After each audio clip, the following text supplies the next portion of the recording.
No, go sit down. Hey, Hey.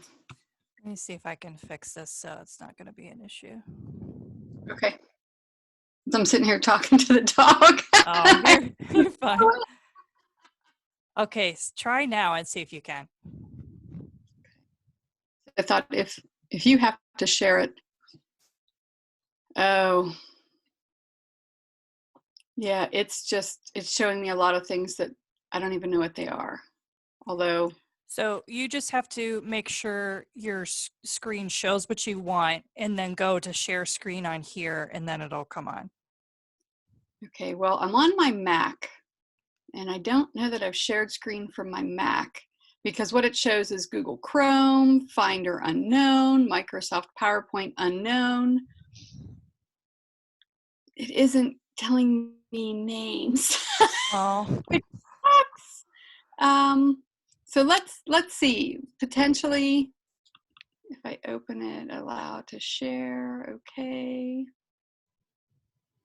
And it didn't. Well, there it is. See, it isn't. I've never had it come up like this before. Photos. It doesn't show me anything.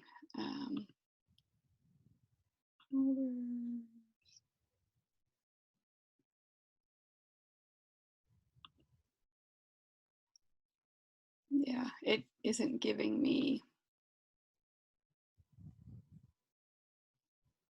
well, I mean, if you want to send me I your sent. stuff, I can You share it can for you. share it, and I can do the talking, and you'll Yeah. just have to scroll. I'll tell you when to hit the screen next. Yeah, because it isn't. I don't know. It didn't pop up anything that remotely looked like my PowerPoint. Oh, And I don't know if it's because it's through the Herzing piece. Um, maybe. that's my wonder. But I sent you the two that I sent you, the 8 and 9 that are new that I added to. That's what we'll start with. And then the last one, I didn't edit it at all. I was just going to talk through it. So we'll start with 8. So And I did. you did send it? Um, well, did I just send you an email and not include them? Yeah, I think so because I don't see it. That was so good of me. Shoot. Okay, let me now add them. Okay. Can you tell it's morning? No, it's okay. I get it. These Which is why I turned morning on our, classes are rough. especially with this stuff. Yeah. And did you get the ones last night that had like the new AppGar? Yep. I And was able to put the AppGar piece in one of these slides. oh, nice. Um, okay, so I've just sent you, and they say like chapter 8 was Silva's input, chapter 9 was Silva's input. Okay. So they're easily distinguishable. Okay. And I just hit send. Yeah, that was good. Here, I thought I sent them. Good God. Here they are. I've got them now. There they are. But yeah, it was nice because PowerPoint, I guess the updated version, it then allowed me to, it showed me, well, what kind of change would you like to add that? So it gave me like 3 different options to pick from that the slide would look like Oh, nice. by adding this chart. I was like, really? That's pretty cool. How cool is that? Yeah, I've not had that happen before either. So it was pretty cool. But yeah, we should be good. And I'll just tell you when I want you to change the slide. Yeah, that's fine. I bet it's because it's through the Herzing piece. I could be wrong, but This is just downloading. Once it finishes downloading, I'll stick it up and we'll see how it looks here. okay. Well, Yeah, you could have done that already if I'd sent it. it's all right. And then the other ones, when it came to the electronic fetal monitoring stuff, they were asking questions that they had put nothing, there was nothing in the PowerPoint about them. So I added a whole bunch of stuff on that other one. Okay. And I figured they might as well have them, you know? Yeah. There we go. Okay, let me see if I can share this.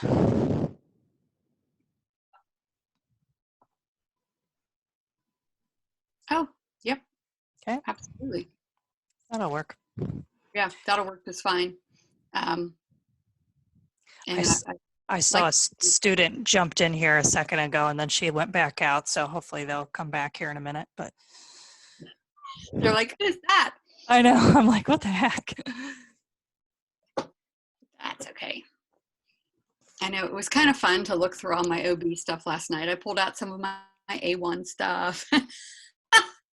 That's cool. I'm glad you're doing this. This is helping me out a ton. That's for sure.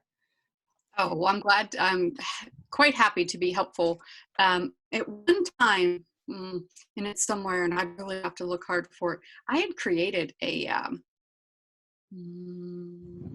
Jeopardy game for the OB for like a final review, Mm-hmm. and it had questions and answers. So if I can find the link, it was a specific link. It was done online, and I know I have it in like one of my PowerPoints from one of those classes that I taught. Okay. So I'll just look through them and see if I can find it, because that was fun. And it, I like to have fun in learning, so it was kind of a nice way to wrap it up. If I can Yeah. find it, I'll send you the link. Okay. Like it gives the answers, and you could play with it beforehand to make sure you knew what they were. I used to do flip quiz a lot with classes, but they got rid of it. So last time I went to the site, it was totally gone. They said they didn't recognize it anymore. So I don't know what happened to that, because that was like Jeopardy, really, because it would all come up like that. And then when you clicked on it, it would flip it over to show you the answer. Oh, see, I've not heard of that one.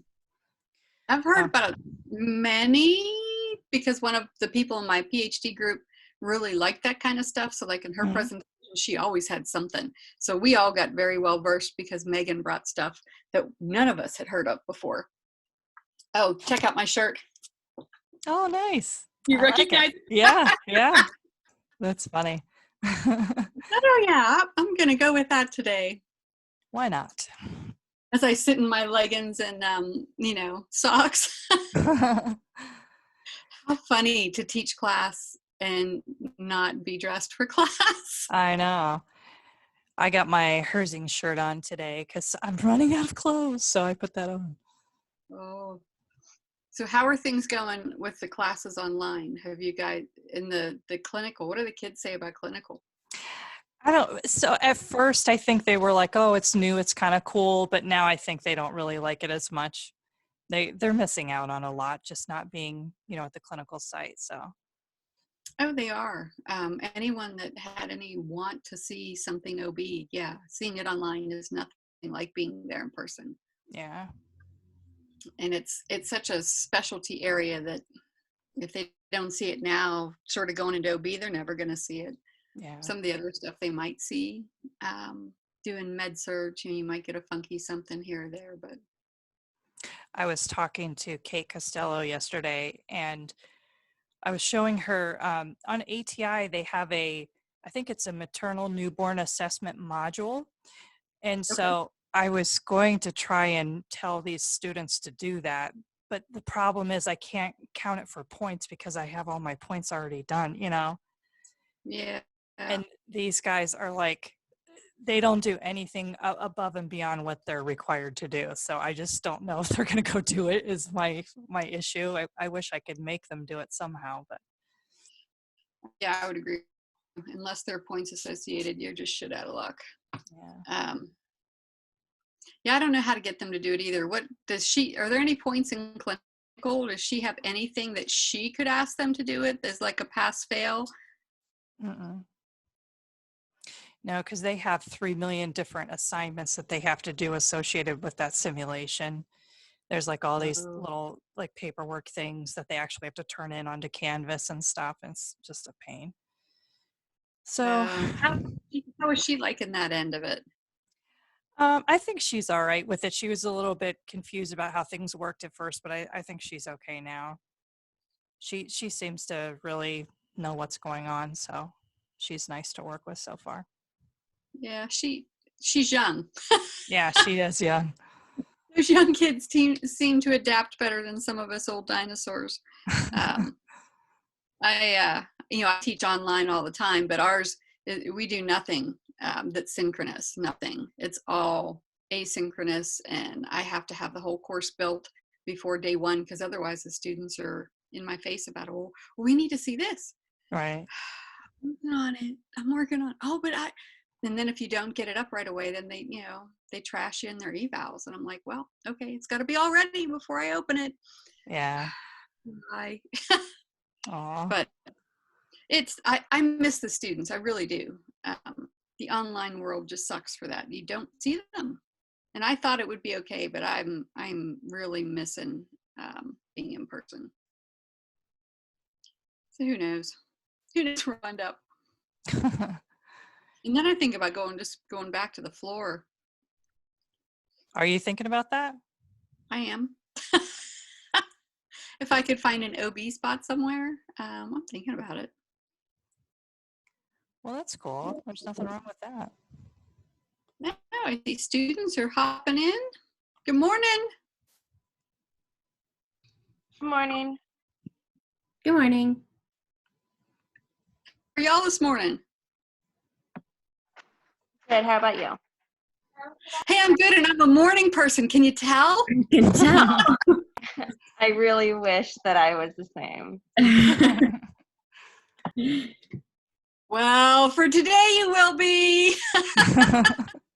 Glad you're behind the screen.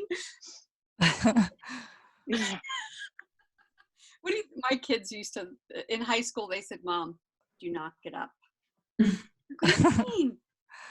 You have to talk to us? Well, yeah. They got themselves off to school, and that ended that. That's funny. It's one of those stories that we still talk about and laugh about, because they're all, like, my youngest she'll be, can you believe Sarah Julie will be 28? Really? Jeez. Yes. What's she doing now? She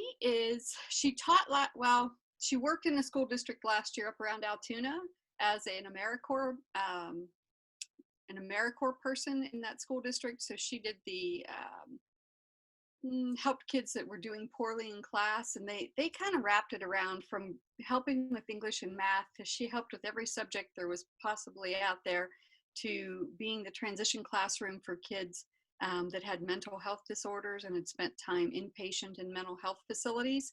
And she was the transition classroom for them coming back into the mainstream, which, like, how do they get minimum wage, helping with English and math, into, oh, here, we're going to send you these at-risk, mentally unstable students to transition back to the real classroom. Oh, geez.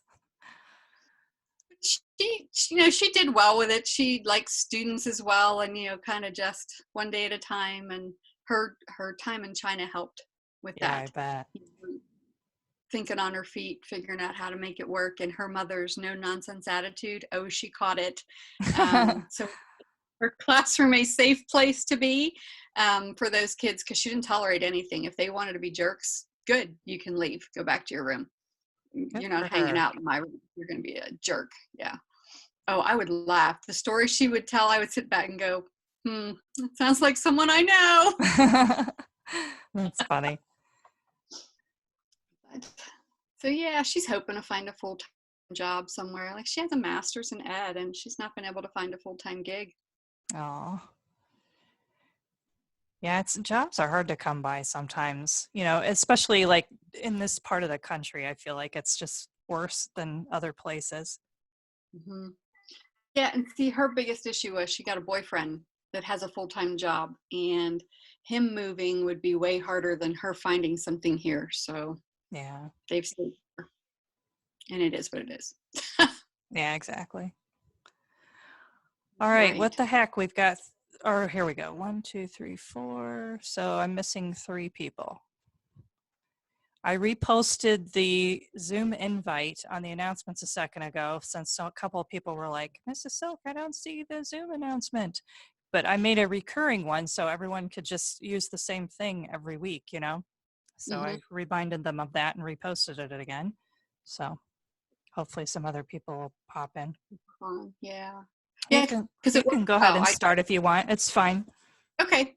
All right. For those of you that are here, I'm not sure how much Miss Silk has told you, but I am an OB nurse by trade. I, like you, or I'm assuming, because I worked at Herzing too, most of you folks are not first timers, not right out of high school and have had life before nursing school. So, hey, I was right there with you. But I just never quit once I got back to school and went from an associate's degree to a bachelor's to a master's to a PhD. And my passion in nursing is OB. So I'm thrilled that Miss Silk has invited me in to share with you some of the fun things that I know about OB. And I have added to the slides, if you downloaded the slides initially before this morning, you have the old ones, the ones that are up for chapter 8 and chapter 9 that we're going to look at today. Miss Silk will send to you, but I have added. So if you're looking at yours going, oh my God, where's that slide at? I missed one. You didn't. I have them, and Miss Silk will give them to you. So with that, we'll get started. We're going to start with chapter 8. I do love what I do. If you have any questions, I love OB, so please feel free to ask. These are the learning outcomes for today, the things we're going to talk about. There are 4 stages of labor. There are absolutely different care for each one. Support during the labor process absolutely is essential to ensuring a good mom and a good baby in the end. The 5 Ps, we're going to talk about those and some things about vaginal delivery, because it's so much different to have baby pop out door number 1 instead of making a window. Get it? Okay. Moving on. All right, so labor and birth. There are definitely factors that affect labor and birth in the nursing care that we do. And that's what the majority of the presentation today is going to be about, things that do affect it. So what are some things that you can think of? Things like, oh, how big is the baby? How big is the mom's pelvis? How far along is she? Did her water break at home? Did we just break her water? Does she have thick meconium fluid?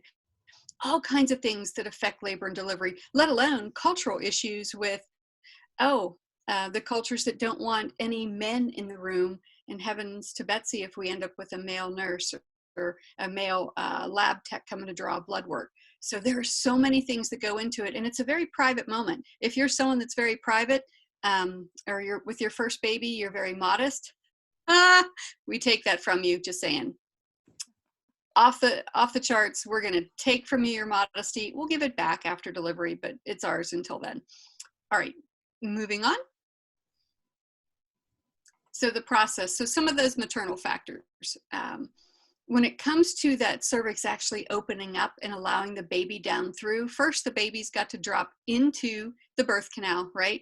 But then the head has got to press on the cervix. If we don't get a head that drops far enough down to really give pressure against the cervix isn't going to open up real well. That head pressing on the cervix actually helps get things going. It will help hormones be released in the body. Pitocin is a naturally occurring hormone. Oxytocin is the generic word. We do give it artificially, but did you know it's actually in the body? Sometime if those docs would just let us be, we could have those babies without their help. Some of us need a little help, but many times you can do it without. And then uterine contractions. If you're a lucky girl, you don't feel them. Most of us, oh my, we felt every single one. And so uterine contractions play a big part as well. That nice, lovely muscle pulls open that birth canal and helps that baby to come out through. The fetal factors, indeed, the placenta, how well is that baby oxygenating? How well is the placenta still feeding it? If we've got a good, healthy placenta, we're generally going to have a good labor and delivery and not have issues. Prostaglandins and fetal cortisol, all things that are naturally released in the body when you go into labor. So for all these moms, and I'm not sure, are the 4 of you on here, any of you moms and had babies? Are they able to speak? Nope, they're all muted. I'm going to unmute you for a minute, maybe. How about if we do the chat? Can I put it on chat? Anybody on chat? Anybody a mom? Mom of 4. Mom of 4. Wow. Very cool. So did you have your babies naturally, or did they do things like induction? I was induced for preeclampsia with my first, Who? and then the last 3, my water broke the day I turned 37 weeks. Oh, how sweet Yeah. of those little critters, right? Yeah. They're causing trouble early because 37 weeks is early as far as nurses are concerned. Docs say it's full term, but I say it's early. Well, luckily I have big babies, so they're all 7 pounds and some change. And healthy. Yeah. Healthy is all that matters. And I chuckle at the first baby in preeclampsia. When you get into that section of the book, absolutely, that's one of the risk factors. Most preeclampsia women, it is a first baby with that dad. So if somebody has a couple babies and then has a new partner, that's when they're most at risk again for preeclampsia is with a new partner. But whole other topic. But so many things go into this, and it is the prostaglandins that we can artificially give you, or the prostaglandins that your body releases to go into labor. And then what are some signs of impending labor? Well, how about, Erica, those lovely Braxton Hicks contractions? And Miss Silk has had kids, I've had kids, they suck, right? And you think, oh, it's time. No, it's not. They go away. So they come and go, and that helps with getting your body ready. With the first baby, one of the other things, and it's some of the stuff you hear in the old wives' tales, that lightning or the baby dropping into the birth canal. And while lightning seems to be like, oh, you dropped, what's the bigger thing that I see? I would call it the waddle. We look like ducks, right? That baby's dropped, and that all that pressure in the birth canal, you're like, oh heavens, and you just waddle. 36 weeks to 40 weeks suck. So anyone that's having a baby, if you think it's bad at 33 weeks with your belly, hold on, it gets worse. And guess what? The longer we can cook those babies, the better off we are. So suck it up, time to be a mom. Unless, of course, your water breaks at 37 weeks, Erica, and then, you have them a little earlier. And then you just hope for a good baby, right? We want what's best for the baby. And when the body decides to kick them out, there's a reason. One of the other things with that waddle, sacroiliac joint pain, that lower back starts aching because, again, we've got that baby pushed down in. And then right before true labor starts, many times women have talked about the surge of energy. They want to clean, they want to get the house ready. And indeed, there is some scientific basis for that. Does it always happen? Once you have 2 or 3, I don't know that happens because you're just tired because you're pregnant and you've got 3 kids to chase. Right, Erica? I had as many as I have 3 kids. So with the third one, I was like, oh, I just want to rest. All right, moving on. So the 5 P's, the powers, right? Contractions. You've got to have sufficient contractions to push that baby down the birth canal. The passage, is the pelvis big enough? There are 4 types of pelvises. One, do you hear my dog? One that absolutely no baby's ever coming through. And trust me when I tell you, as an OB nurse in a community hospital, I felt one birth canal that I was like, holy Toledo, what is all that bone in there? There's no way in the world that baby was ever coming down. She had that pelvis that no baby would ever come out of. And indeed, we ended up cutting her. But then you have the birth canal that any baby that you grow will pop right out. I was never quite that lucky. I was the in-between that, yeah, you had to work a little to get them out. Passenger, the fetus. So what's that have to do with it, right? Well, you've got a square peg in a round hole. And that square peg, the baby, needs to line up just as well as possible in order for us to get them out nice and easy. You have things like positioning. Is that baby anterior? So think anterior. Tuck your chin to your chest and think that little teeny top of your head. That's a baby that's positioned anteriorly. That's what's presenting through. And those babies, they're the good babies, right? They come through a little better. But then you have those little nebby babies that want to see everything on the way out. So with this, I want you to tilt your head back and put your hand around the top of your skull. That huge piece on a posterior baby, sunny side up is another word for them. They're looking at everything on the way out. Oh, the women that can birth those babies, God bless you. because that's a feat, because that's a huge presenting piece. So, there are a lot of things. That baby plays a big part. How are they presenting for that baby to come through, or let alone the breech baby? Is it a full breech, a frank breech, where it's just the butt? Or is it a footling breech? Can I tell you, I've gone in and felt, oh, is that a foot? Is that an elbow? I wonder what that is. It was anything but a head. We cut her.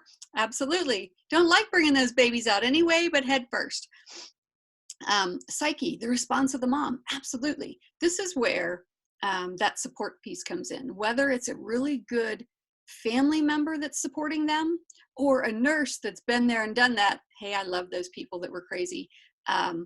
Because that was me at 19, having a baby that I had not gone to childbirth class for, because, hey, I had him on Wednesday and it started on Thursday. Yeah, I hadn't had time yet. I was crazy.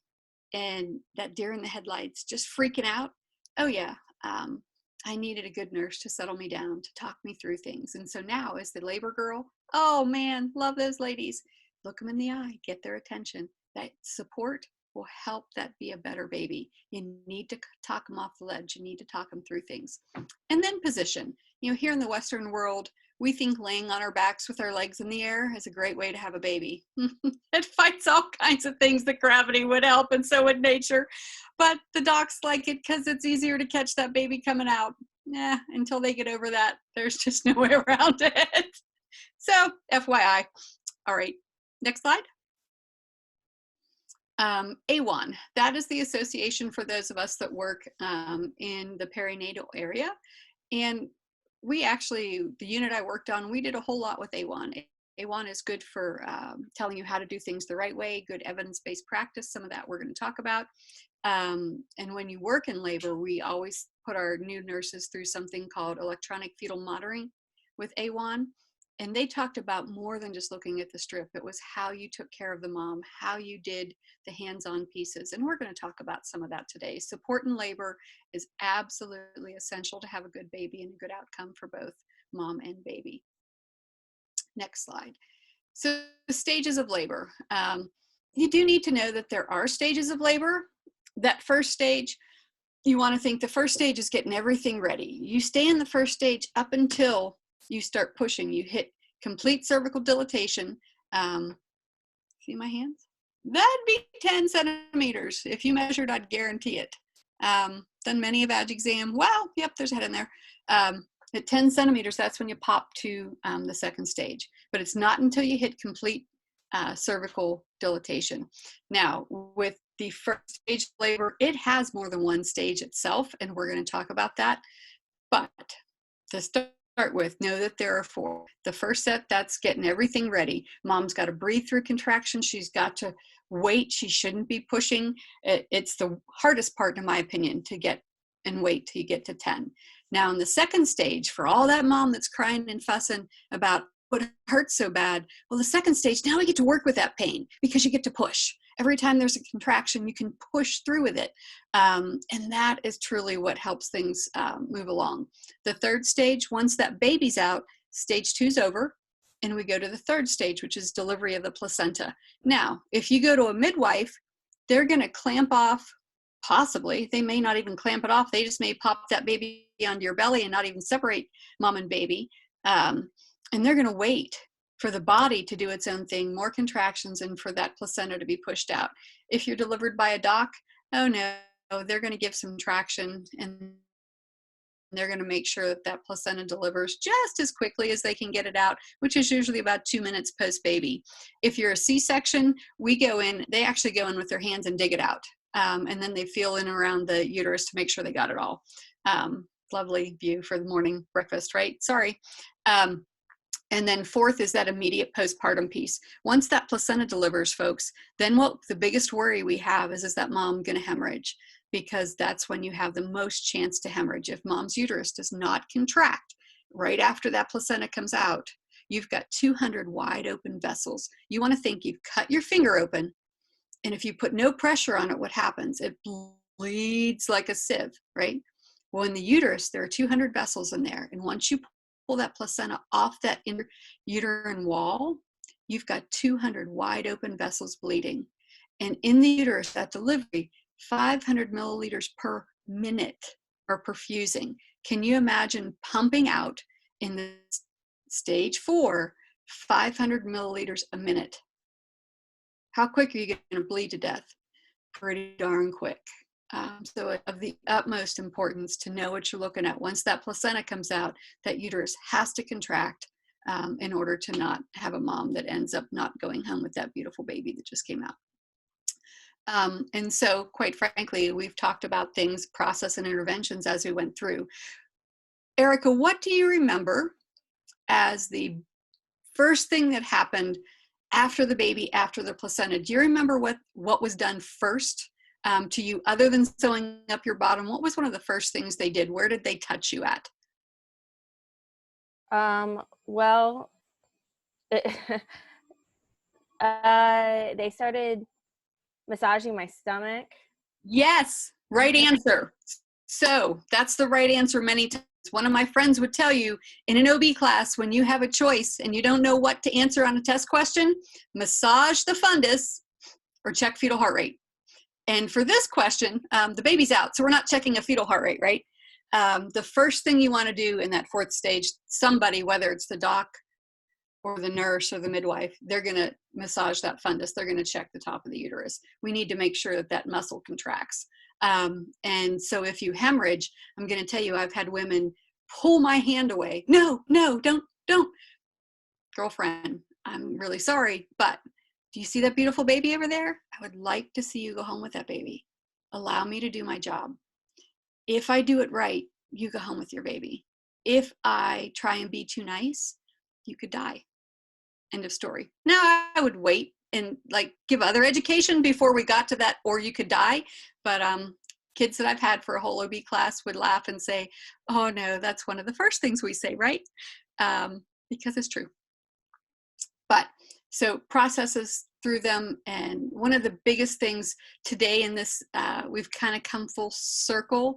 When I first started, they did a lot of inductions. They did a lot of episiotomies. There was a lot of intervention. We've gotten to the point at the moment where they're trying to do more just physiological birth. Let's not break their water. Let's not do inductions. Let's try and let the body do its own thing. Some docs still do some, but they're trying more than ever to just have a nice natural birth, whether it's with pain meds or not, but to let the body do its thing. Okay, Julie, moving on. So that first stage of labor, remember I told you there were a couple phases, right? There are 3. There's that early or latent stage. That's 1 to 3 centimeters. In this stage of labor, you can smile. You can have a contraction and go, oh, hey, yeah, I'm having one. Did you feel it? Yeah, early, latent stage. The active phase, say 4 to 6, 4 to 7 centimeters. In this stage of labor, you are going to feel the contractions, and you're probably going to want to start that breathing through them. It might be at this stage that you start asking for some pain medicine, but indeed, it's still kind of manageable. The one phase that's not manageable at all, or doesn't manage well, is the transition phase. This is 8 centimeters to 10 centimeters. If you've watched the movie Psycho, that head spinning bit, yeah, that's transition. Those women are they're not going to listen to you. They're going to scream at you. If you tell them, to stand, they will say, I'm going to sit. If you tell them to sit, they're going to say, I'm going to stand. Whatever you tell them, they're just going to scream at you. It is not a happy stage unless they're well medicated. But hey, that's when we as the nurses go, oh, must be transition. You check and go, oh yeah, let's set up for a delivery. Because if they're feeling all that, it means that they're not medicated or not well medicated, and there isn't a whole lot of stopping them from pushing. Once they get to that stage 10, they'll get that urge because they're feeling everything. If they're well medicated, let's say they've got a great epidural, transition phase, you may never see it. You may see it by what's going on the tracing, or just because, well, it's been a while, let's see what's going on, and you check them and go, oh, wow, there's a head sitting there. And all of those things are possible, especially with a good epidural. Now, the one thing that I didn't see in any of these slides, and I want to make sure we talk about it, that goes hand in hand with talking about care of someone in labor, so intrapartum care, is rupture of membranes. You can rupture on your own.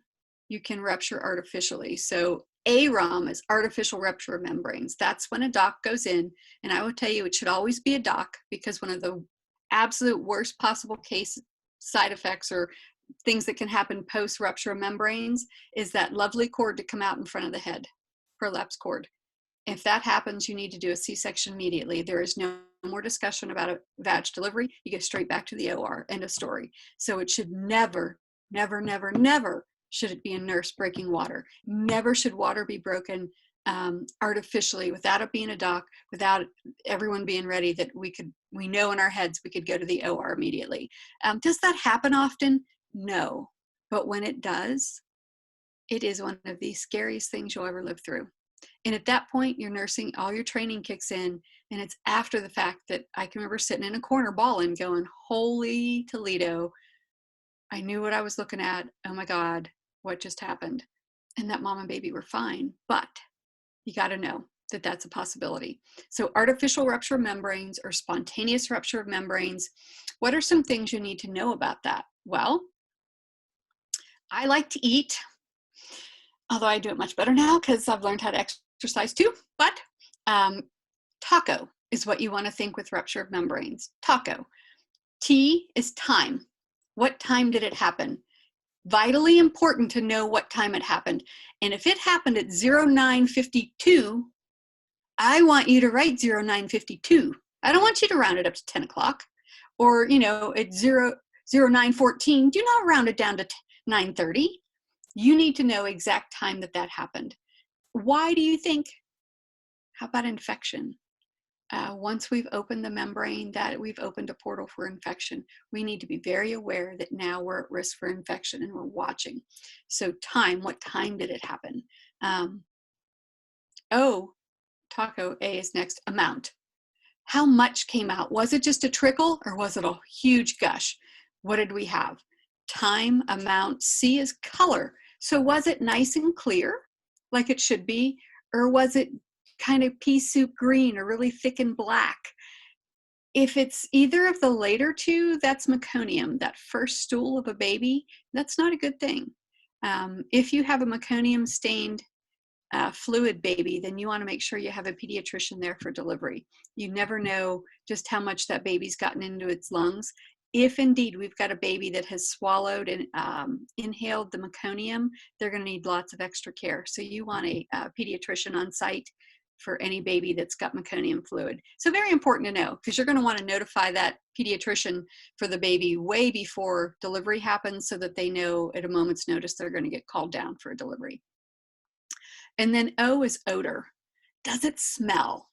If the water breaks and you go, woo, oh, what was that?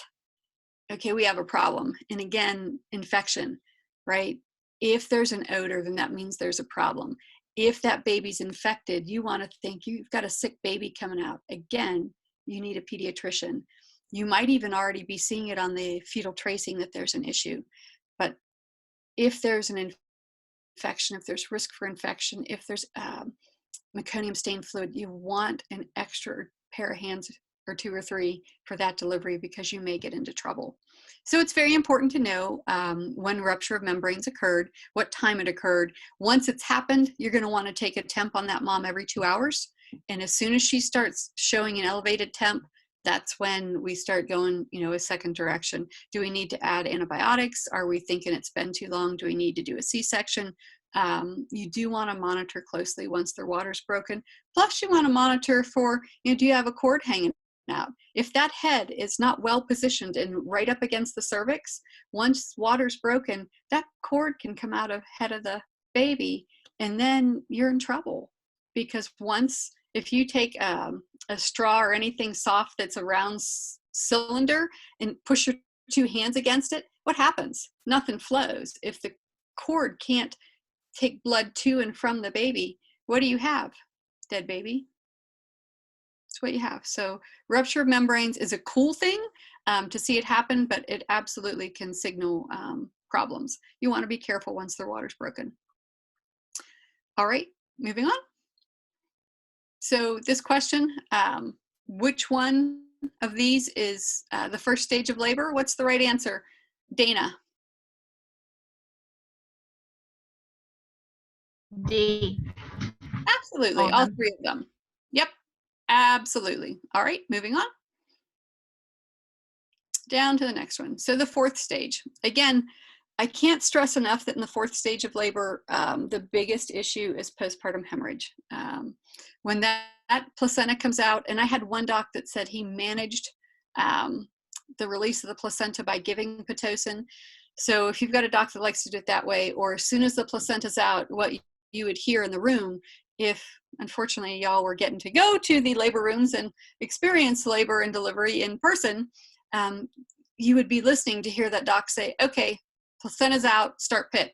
And we would turn the pit on. Most of the time what we would do, we would turn it on wide open.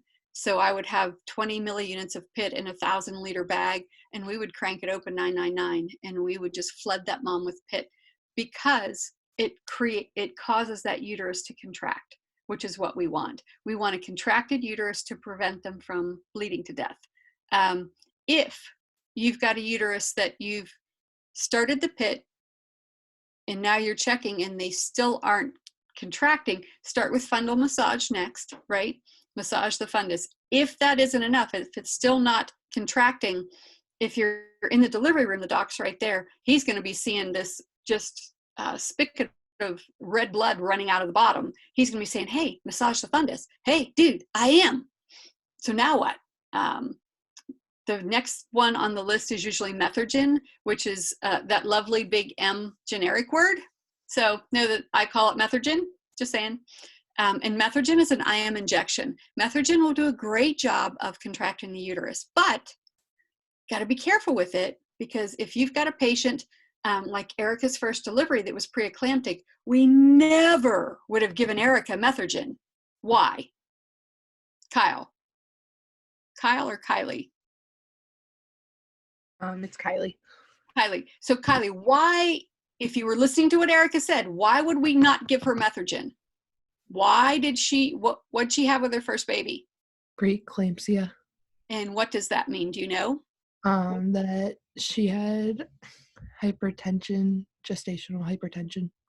She had hypertension and many other things. When you get there, you'll learn about the rest of them. But indeed, yes, her blood pressure was already elevated. So Methergin tends to crank up the pressure even more. Never, ever, ever would you give Methergin to somebody that's already hypertensive. So if you can't give Methergin, or it hasn't worked, you can then go to the Carboprost, or also called Hemabate. And Hemabate is one that you would never give to somebody that's an asthmatic. So like, you need to know, when you admit these girls, you need to know their history. You need to know what comorbidities they have. If you've got an asthmatic, you would never give them Carboprost, because it can cause bronchospasm and you can induce an acute asthma episode. So you got to know that. And your doc may not be thinking, even with the Methergin, hey dude, remember she's my hypertensive. Oh yeah, let's not do that. Can I tell you the one that they've gone to, at least where I worked before they closed our unit? The Misoprostol.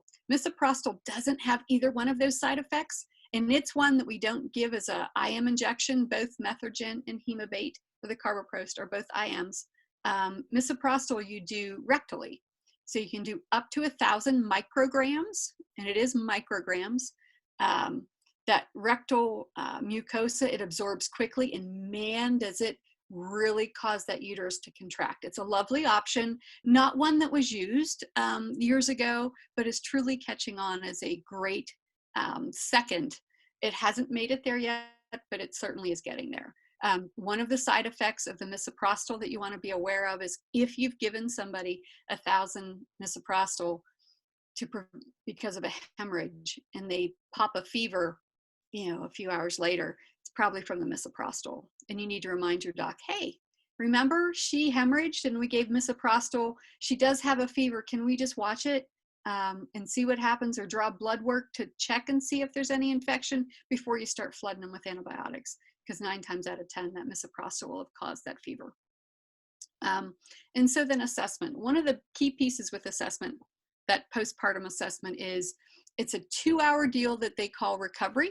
The first 2 hours. So once the baby's out, once the placenta's out, doc's got the bottom stitched up and we're getting her out of stirrups, you then start recovery. So the first hour of recovery, every 15 minutes, you're going to check the fundus.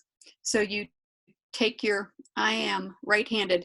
So I would take my right hand and put it on her belly below let me think. Yep, below the belly button. And I would use my left hand, find the top of the fundus. It feels like, if you can imagine, it feels like a tennis ball. So you're looking for this tennis ball feel to see where it's at. You're massaging a little because clots can form inside. You're massaging it to see what kind of clots you can express and where it's at in relation to the belly button. You want it to, it can be anywhere from 1 or 2 finger breaths above the belly button, or it can be at the belly button or below. Generally speaking, by day 1 postpartum, it will be 1 finger breath below the belly button. And then by day 2, it's 2. And by day 3, it's 3. What you want to be scared of is when it ever is 3 finger breaths or more above. If it's too far above the belly button, you're full of clots. You've got a problem. And you need to, massage it and see if you can push it out that way. And the reason your other hand is on their abdomen is so that you don't push that uterus out of the vaginal canal. Because I've seen that happen. That's not good either. You need to put a little bit of a, something to press against, right? If indeed you don't get the clots out that way, then you're either going to have the okay. One of our docs would let us, most would not. You'd have to have a doc come in, put on a sterile glove, and they would go up inside and manually remove the clots out of the uterus. Fun, right, guys? Fun. Yeah, not so much. But hey, she didn't die. Right? All's good. She didn't die because we got those out. If you fill up with clots, your uterus does not contract anymore, and therefore you continue to bleed, bleed, bleed. What's blood do when it lays in a spot and you don't move it? It congeals. That's why we would get clots. So the first hour, it's every 15 minutes. You're checking her fundus, you're checking her bleeding, and you're checking her vital signs. You want to watch for hypotension, like that fight or flight. Every now and then they will hemorrhage and you'll see hypotension, right? And a high heart rate. One of the other things to me, an earmark that you don't read much about in the books, if you go in to check on your patient post-delivery and she says, I just don't feel good. I think I'm gonna puke. The hair on the back of your neck should stand up and you should go, oh, schnookers. You need to hit your blood pressure machine and you need to be checking her fundus, because if she feels like she's going to puke, 9 times out of 10, she's already hemorrhaging and her blood pressure has bottomed. So FYI, I would make that a side note in the hospital when you finally get back there for clinical. When someone either post-epidural or post-delivery feels like they're going to puke, usually means you've got an immediate problem. So you're going to do that every 15 minutes for the first hour. If all goes well, the second hour, you're going to do every half hour. Same idea. What you need to make sure of before you let them out of recovery and that one-on-one deal that you have with them is you want to make sure they empty their bladder. A full bladder can displace that uterus out of where it should be in the belly. And then when it displaces, it usually pops out to the right or to the left and it gets boggy. And they then start to what? Bleed and hemorrhage. And they can die from having a bladder that's overly full. So you need to make sure that they void before the end of that second hour. If they can't and they're starting to bleed or they're starting to push out right or left, we generally have a standing order for 1 straight cath. Because you want to think, if you've just birthed a watermelon at the hole the size of a lemon, things are pretty swollen down there. That urethra, I've seen them so swollen that they can't pee. I've had to put a Foley into a urethra you couldn't even find because there were so many stitches. There were 2 RNs. I had a couple students watching. They were holding the flashlights. You couldn't see anything. Like, we aimed high. Praise God, we got it in. But like that poor little girl, I was cringing because her bottom was so bad. But you've got to be careful. And that's with that recovery, you're looking at their bottom. You need to make sure that everything looks like there's not an active bleed there. You can add ice by all means, or we use something, one of our aides got real inventive. We used ice diapers. So post-delivery, I would always go get an ice diaper, and it was just one of our diapers that we put water in, threw in the freezer, and then it did the job of the peri-pad as well as the ice. Because, those gloves with ice suck. They melt, they get water, you get yuck everywhere. Yes, Erica agreed. Ice diapers, they're fabulous. But that's what I would use. And so then you don't want to overdo the ice because you can like freeze the bottom, right? But all is good. 20 minutes on the first couple hours, I'm gonna be honest, your bottom's pretty raw. I didn't worry too much about it. We used ice diapers. But then after that, moms could ask for them out on the postpartum floor. So remember, your biggest worry, fourth stage, is hemorrhage. Back in the labor room, those first 2 hours is where you should see the most bleeding, and you're one-on-one with them. The reason for every 15 minutes is if you keep massaging and expressing those little clots, then they shouldn't fill up and they should be okay and they should heal nicely. If you have a problem, never be afraid to say, hey, I've got a problem. Ask for help from another nurse or call your doc back in. Moving on. So what's the other thing that happens in that fourth stage? Well, duh, we get us a baby, right? Now we've got another little human to take care of. Or in Miss Silk's case, two. Didn't like them too. You needed an extra pair of hands when you had those two little critters coming out. So what do? Well, this is one of the slides that you would not have had. I added this lovely little box because APGAR scoring is very important. It tells us how alert we need to be for problems. So I want you to note that there are 5 areas: heart rate, respiratory effort, muscle tone, reflex irritability, and color. At 1 minute and 5 minutes on every baby, you will have an APGAR score. Whether they're good or bad, you will have an APGAR at 1 and 5 minutes. If at the 5 minute mark, your APGAR score is not 7 or higher, you will do another APGAR in another 5 minutes. So at 10 minutes. At 10 minutes, if it's not 7 or higher, you will do another. Now, can you guess that if indeed the APGAR score does not hit 7 at 5 minutes, do you think we have a problem? I should expect every head to be nodding. Yes, there's an issue. 1 in 5 minutes is normal. When you get into a baby that you're doing resuscitation on and we're having issues, that's when you're doing those extras. But another thing to just kind of put in your head, and when you hear it, just chuckle and know that I said that they're liars. Never, ever will you see a 10. Never. Doesn't happen. You'll see a 10 if you've had to give blow-by or positive pressure ventilation to the baby, but a normal baby is not going to pink up to a 10. It just isn't. The hands and feet do not get pink unless we're doing positive pressure. So when you hear someone say they had APGARs of 9 and 10, just chuckle and think, liar, liar, pants on fire. Didn't happen. It's not possible. But, so 2 points. So heart rate. There are 2 ways to get a heart rate in a baby, a newborn. Does anyone know what the way is that's not listening to the heartbeat? How else can you get a heart rate in a newborn that's just been delivered? Who else have I not called on? Delaney, do you have any idea how else you can get a heart rate on a newborn? Like to get their heart beating or to listen for it? To listen for it. Listen or feel for it. Feel for it? Yeah, I was gonna say feel for it. Where at? Their foot? I don't know. Yeah, their umbilical cord. Remember that umbilical cord is what gave them all their blood, right? In and out, oxygenated, deoxygenated. So at delivery, if you were to palpate the umbilical stump, you can get a heartbeat. So if you don't have a stethoscope on your ears, you can actually palpate that and count a heartbeat on that baby, which is kind of cool. I mean, at some point that all dries up and that goes away, but you can either listen or you can palpate. You want that heartbeat to be greater than 100. If you remember, and we're going to get to this later, a normal fetal heart rate is 110 to 160. So we want this baby's heart rate to be at least greater than 100 for a 2. Less than 100 for a 1, and 0 points is absent. There isn't one. That we don't like. And mind you, are you standing going, well, I wonder what it is? No, you're acting, and then later you're going back going, well, yeah, no, that baby didn't have a heartbeat. And so you're counting it after the fact. But you got to know them in your head to know what you're seeing, right? So respiratory effort. If they come out screaming, cool, you get 2 points. But what I want you to notice, go down to that reflex irritability.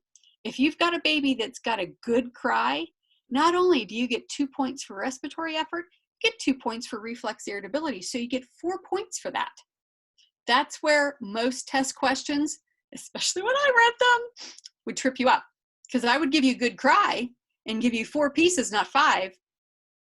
And the kids would have to remember, oh, that good cry gets me 2 for respiratory as well as 2 for reflex irritability. We love a good cry in labor and delivery. Don't shush them babies, let them scream.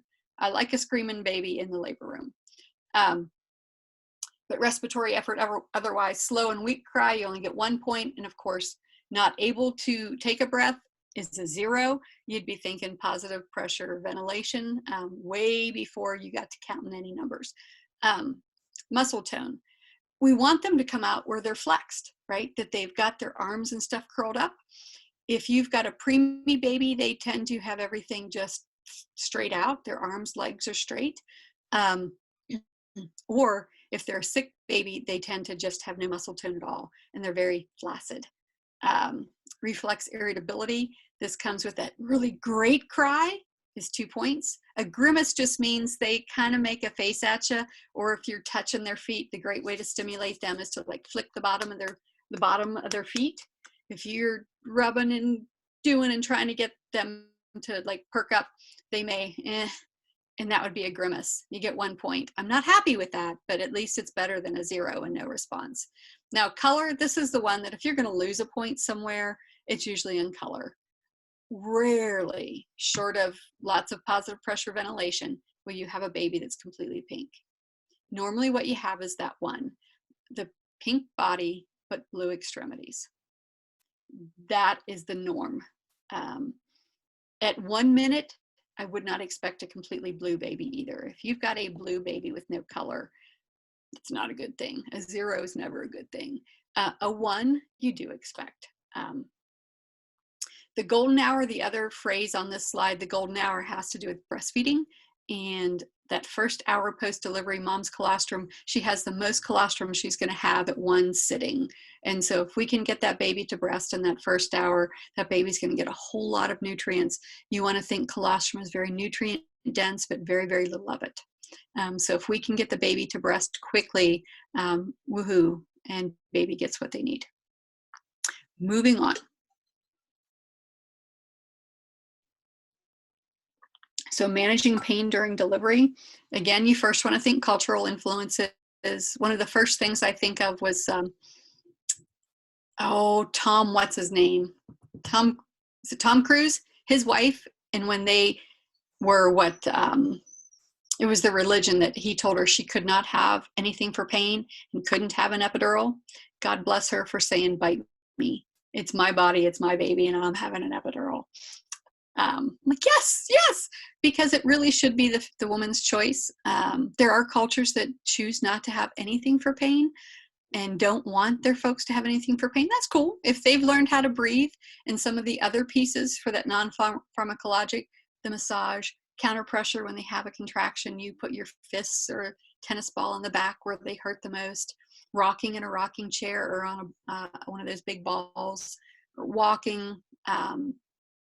We used to use something called a peanut ball. It truly looked like a peanut, and they could lay on their side with one leg up on that peanut, and it would just open, keep the pelvis open so that the baby would come down easier. And for someone that had a baby that wasn't moving well, peanut ball or fire hydrant, something you do with the way the stirrups are on the bed, you can manipulate them to put the mom in that fire hydrant position, and then you flip them and flop them. But truly, it's all about the mom, and that's the biggest piece. What is her goal? What does she want? What does she need? And if you've ever got a man standing next to her saying, oh no, she doesn't need that. Look, dude, until you're pushing that watermelon out to hole the size of a lemon, shut up or get out, because she is who I asked. And yes, I was that mouthy in the rooms because I didn't want to hear that over-egoed man telling me what hit that little girl in the bed was going to do. No, he wasn't my patient. I could be nice, and I educated, and most families loved me, but when those men got mouthy, bite me out. Or I'll call 911 and hospital security will throw you out. Take your pick. Which do you want? Because you're not staying. If y'all knew me, yeah, you'd know. That was me. They used to laugh and tell me I was going to get us all beat up. Silver, what are you doing? He's bigger than you. I know. My mouth got away from me. I'm sorry. But he listened. We had a cultural group that didn't do pain control, but they would bring 2 or 3 women with them. They were, it was a religious sect, and the women would sing to this person in labor, and it was really cool, and it really worked for them. I don't know if I wanted someone in my room singing, but it was very cool to walk in a very different atmosphere. So it truly is about what is good for the mom and what they want to do. Imagery, the breathing, I will tell you the breathing works. Any of you that have not had babies, go to a childbirth class, learn how to breathe, because if you do it right, it's mind over matter. If you don't mind, it don't matter. You can get yourself through with breathing. It takes practice, but it's doable. And even focal points. I had little gals that the daddies were military and out of the country. And so we would have a picture of him on the wall, or every now and then we might even be able to FaceTime with them, but we would get that little gal to focus on that person that couldn't be there. And, that works for some too. Go ahead, Julie. Pharmacological management, of course, that means giving them some IV meds, right? You want to make sure that they're truly laboring before you give them anything like IV meds.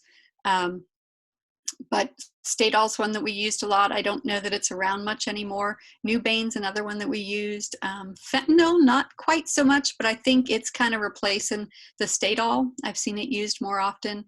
And trust me, I feel bad. You may have to look up the generics. Even the sample question down below, I think Stadol is Sublimase. I'm used to name brands. I apologize up front. And even morphine. We didn't give a lot of it, but upon occasion we would give morphine. Know that that's given through an IV. You give it slowly. Some people would say over 2 or 3 contractions, so that you didn't hit that baby all at once, because if you're pushing it through mom's bloodstream, baby's going to get it pretty quickly. Nitrous oxide is also a newer version of what people can do. That the mom gets the mask and she self-medicates with it. I've never used it. I hear it's really cool and they can use it with the IV meds, but it allows mom to have a little more control of things. It's like laughing gas. When using pain meds, A, that you want to make sure that they're in labor. B, you can't give it too close. Because what could you do? What does too much pain medication, what could that do to the patient and therefore the baby? Kylie, what could too much pain medicine knock out? Too much pain medicine could knock. Did you say what it could knock out? Uh-huh. I'm not sure. Breathing. Right. Yeah. It can knock out the respiratory effort. And so you really need to be careful. While someone's screaming, oh, I'm in pain, I want it. I just gave you some, a minute ago. I can't give you any more. Or what's another time that you think you're not going to give it? That last question on the slide, when is it too late for pain medication through the IV? When do you think it's too late? Erica, what do you think? When is it too late to give pain medicine? Well, I guess I would want to know, like, what are we calling pain medication? Like, are we talking about like I'm talking narcotic pain medication? Yep.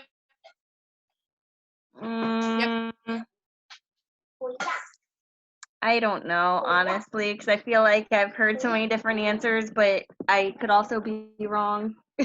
Maybe after 8 centimeters, I don't know.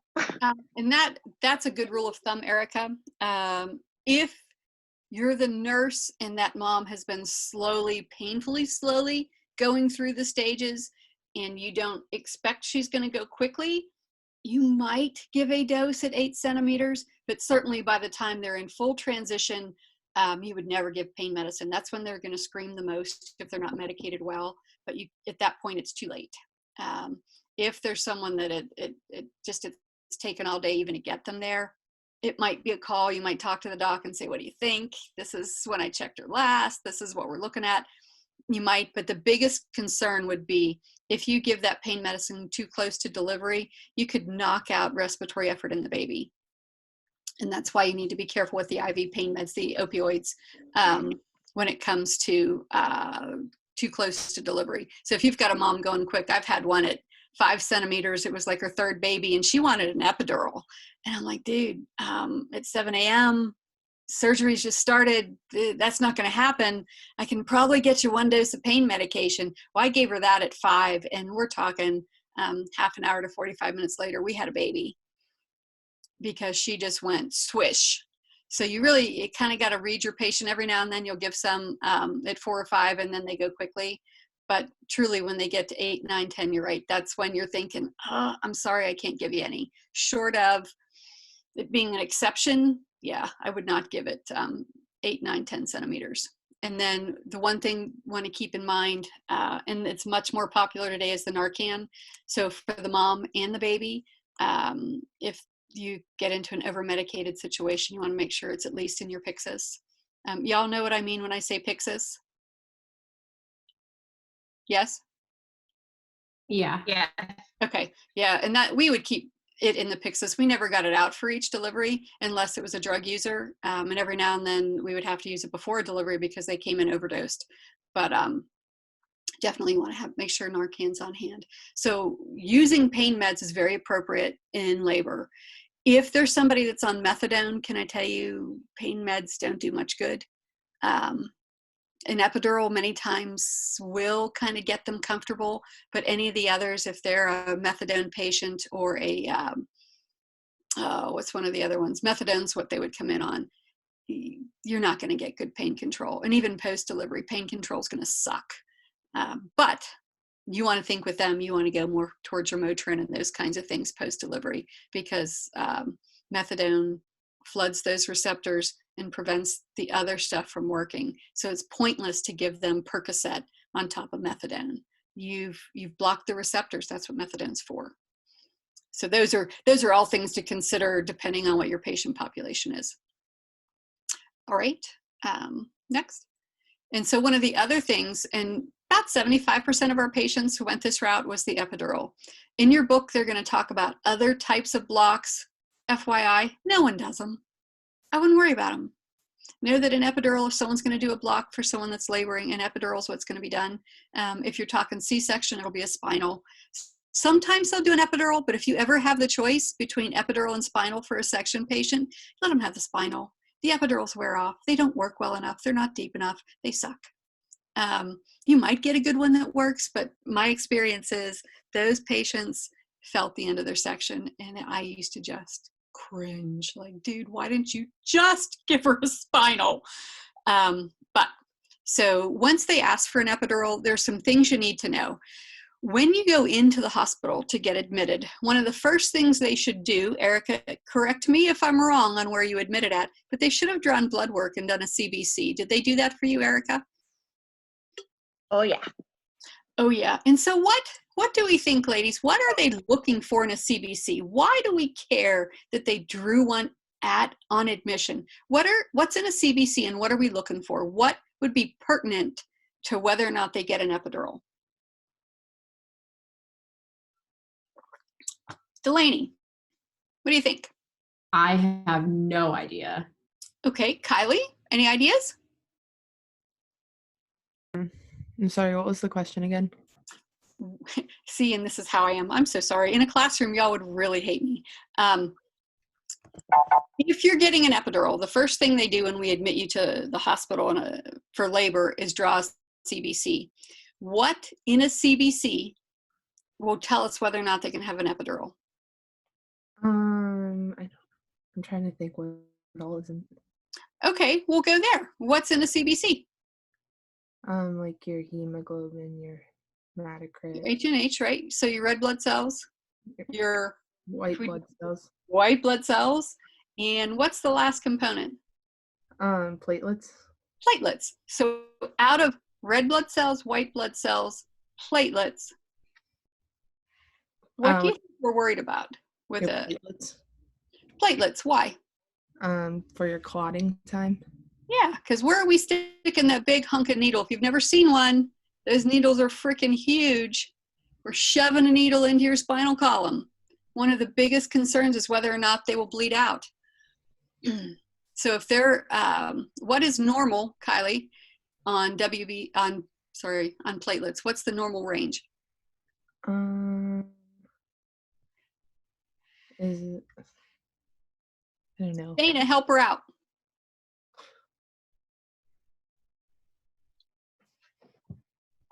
I'm not sure off the top of my head either. How about 150 to 450? That's 1,000, 150 to 450,000, right? But for an epidural, we want them to have at least 100,000. Most docs will not touch them under 100,000. You might go as low as 95, but generally not any lower than that. If their platelets are too low, they're not going to touch them. Although I've seen somebody with a terribly low platelet and they want to do a spinal. Dude, wait, no, we're not going to do a spinal. We didn't do an epidural. And so what about WBCs? What is a normal for WBCs in a mom that's not laboring? Delaney, what's a normal WBC? 100,000. 5 to 10, right? White blood cells, right? Showing infection. 1,000, right? 5 to 10. Right, Miss Silk? 5 to 10,000. So with a laboring person, someone that's in labor, a normal can be as high as 20,000. Know that if you ever get in the hospital and are looking at labs on, or even in your simulations looking at labs on someone that's laboring, it's very normal for the body's response to kick up the WBCs to 20 or 21,000. Now, if you hit 25,000 in WBCs and above, now you're talking infection and we're concerned. We would never do an epidural for somebody that showed signs of infection, so 25,000 or higher. We would never give an epidural if somebody didn't have platelets of 100,000 or better. Those are things, and that's why we do things like a CBC upon admission. And sometimes we do a type and screen even. If we're thinking that there will be some kind of blood loss, we might do a type and screen just to be safe so that there's blood products that we can have available if we need them.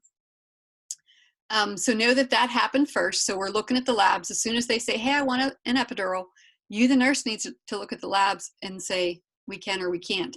Even if something's off, you're still going to call the doc and say, hey, this patient's requesting, but this is what I have in her labs. They're probably going to say, yeah, I'll come over, but we're not doing it. And then they'll talk to them. Once you've looked at the labs, the next thing you're going to do is you're going to crank up the IV fluids. The biggest risk post-epidural is to have a hypotensive moment, so the blood pressure is going to bottom. You want to think that mom's been cringing for hours. Oh my God, it hurts. And it's like everything's tight, right? And as soon as you give them an epidural and they go, oh, what happens to their blood vessels? They completely dilate, and then you end up with hypotension. Their blood pressure's in the toilet. Not good. If you hydrate them initially before the epidural placement with 1,000 cc's, you kind of tamper that risk of bottoming them out. After placement, you're going to do vital signs every 15 minutes. You've got to make sure they're still breathing. Sometimes that epidural goes the wrong direction, and you end up with a mom that can't breathe. And then we're talking section because there's no way to reverse it. And you just go back and cut them, put them on a vent until you get things situated. But vital signs every 15 minutes. Really? I wonder if it was too much fluid, Julie. Or maybe, was it with the twins? Let's see if I can move this out of my way. Oh, I can, cool. Once you've got the mom settled, you're going to put a wedge under her right hip. What happens when everything relaxes and you're no longer in pain and you lay flat on your back? What do you occlude? All the major vessels feeding the uterus. So you could cut off blood supply to the baby. So you want to make sure you put a wedge under that right hip It offsets things and keeps the uterus from laying on top of the vessels. You want to monitor their bladder. We went through 2 stages. When I first started working OB, we did every 2 hours we'd go in and straight cath them. They can't feel it. Their legs are usually pretty floppy, right? So you could easily do that straight cath, but only if you had time. Or maybe they processed quicker. If you've got a full bladder, that can not only post-delivery pop the uterus out of place, it can also pop that baby out of the birth canal. So a full bladder you want to be careful of. Once they've got a good epidural, you can't feel that you need to pee. And so it's your job as the nurse to monitor their bladder. Many times we had gotten to where we just put Foleys in. As soon as they were comfortable with their epidural, we'd pop a Foley in that kept the bladder empty. So that caused no issue as far as that went. But you had to make sure if you've got a Foley in and you're going to push for a vag delivery, you need to take the Foley out before they start pushing. That foreign object in that urethra, if you start pushing and they have an epidural and can't feel any of that, the pushing will help keep the bladder empty, right? It'll push all that urine out. But you could split the urethra by leaving the Foley in, which you would not want to do. All these fun things, right? Don't you? I'm glad, Erica, you're not pregnant anymore. I'm so not fun. So not fun when someone's pregnant. I had a gentleman that his wife was pregnant when he went through OB, and oh my, and I just felt terrible. I'm like, oh, I'm so sorry. I've now upset you. Stuff happened. It's still fresh. He's only 2 weeks old, so it's like torture listening to this again. But you know he's healthy and he's home, right? Yes, thank goodness. And the other thing, every 15 minutes when you're monitoring, you're going to monitor the baby and the baby's reaction to things. So we're going to talk about that fetal tracing next. And you're going to monitor pain control and how much are they feeling. You do need to know if it's wearing off, if it's one-sided, and you need to know if it works. You know, some folks will think, oh, the epidural was put in, it's good. I can't tell you how many patients I came on duty to a nurse and your bedside report telling me that, oh, she's got an epidural and things are just fine. And as soon as that nurse leaves the room, I look at the patient and say, so let me hear it from you. How are we doing? You know, how was the night? How's this epidural? I hear it's placed. Is it working well? I'll never forget a little girl, big tears running down her face. It doesn't work at all. Like we're talking 5 or 6 hours later, and they were cranking the pit on her. So she was having, that's a whole other story, but she was just miserable. So I turned off her pit. I turned everything off. The doc came in and he's like, he looked at the strip and said, I said, no worries. I've already turned the pit off and she needs a new epidural. I'll get this under control. And he's like, okay. But like we ended up cutting her. She didn't progress. But later on the postpartum side, it's so nice when you go down the hallway and I just stopped in to see them. And she's like, oh, there's the one that saved me. Oh yeah, because I talked to my patient. I didn't assume just because that epidural catheter was in there that it worked. The nurse before me had, and I liked her. She was a good nurse, but I don't know if the patient was too afraid to say anything and Deb didn't ask. I don't know, but you've got to ask. You've got to make sure that what you're expecting is what's going on. And today, because people are really crazy about blood clots, if anyone has any type of a risk for a blood clot, once they get an epidural, they'll also have us put on those lovely compression devices. It's not an always, but it's something that I wouldn't think too much about if it was asked for. Okay, Julie, next one. So after an epidural, absolutely, you're going to want to monitor for that hypotension. So that's why the every 15 minutes. Monitor for that loss of spontaneous breathing. It can happen. And then CSF. By all means, we shove something in their spine. You want to make sure before you lay them on their back that everything looks good. Know that you may not see it. You may get enough of a leak that afterwards they may have a spinal headache. Know that that's always a possibility. And then there are interventions for that include a blood patch or just caffeine. So know that it's possible. I think Erica had that. Did you? Sure did. So how did they fix your spinal headache? Well, first we tried caffeine. That did nothing. Then we tried Furicet, and that did nothing. And so we eventually did a blood patch. Did it work? And yes, but it was torture going through it, though. I've had a blood patch myself, and what I just cannot believe, the instantaneous, as soon as he got that 20 cc's of blood in, instantaneous relief of the headache. Now, by the next day, oh my God, my lower back was killing me, which he warned me would happen from the extra blood in the spinal column. But yeah, I hear you.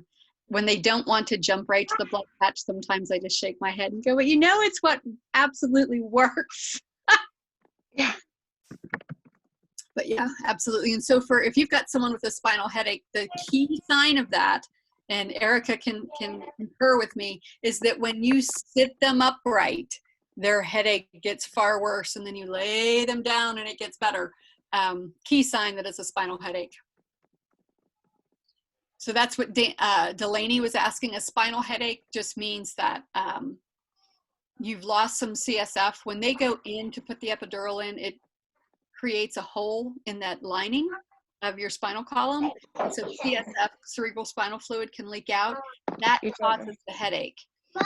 And it doesn't have to be a whole lot. It doesn't have to be a problem epidural. It could just be because it did. And so when that happens, it is, you absolutely, when you sit upright, you've got this headache that just pounds. And then you lay them down, and the headache is so much better. That's the key sign that it's a spinal headache. And caffeine can be done conservatively by, 8 ounces of water, 8 ounces of Coke. 8 ounces of water, 8 ounces of Coke. It can be caffeine in an IV. The Furicet I hadn't even heard of, Erica. We never used Furicet, but I get it because it's good for headaches. But truly, the one thing that will stop it is a spinal headache that when you have to use that great big epidural needle again. You put in like you're putting in an epidural, but instead of threading anything into that epidural needle once it's in place, you pull 20 cc's of blood from the patient, so patient's own blood, and then you infuse as much of that blood into that epidural space as the patient can tolerate. If they can tolerate the whole 20, great. If they can't, you put in as much as they can tolerate. Anesthesia's who's doing this, you've got a nurse assisting, but anesthesia's who's doing it. And I would tell you, when that blood hits, because what does blood do when it's not where it's supposed to be? It coagulates. So what does that coagulation do? It fills the hole. And therefore you quit leaking cerebral spinal fluid.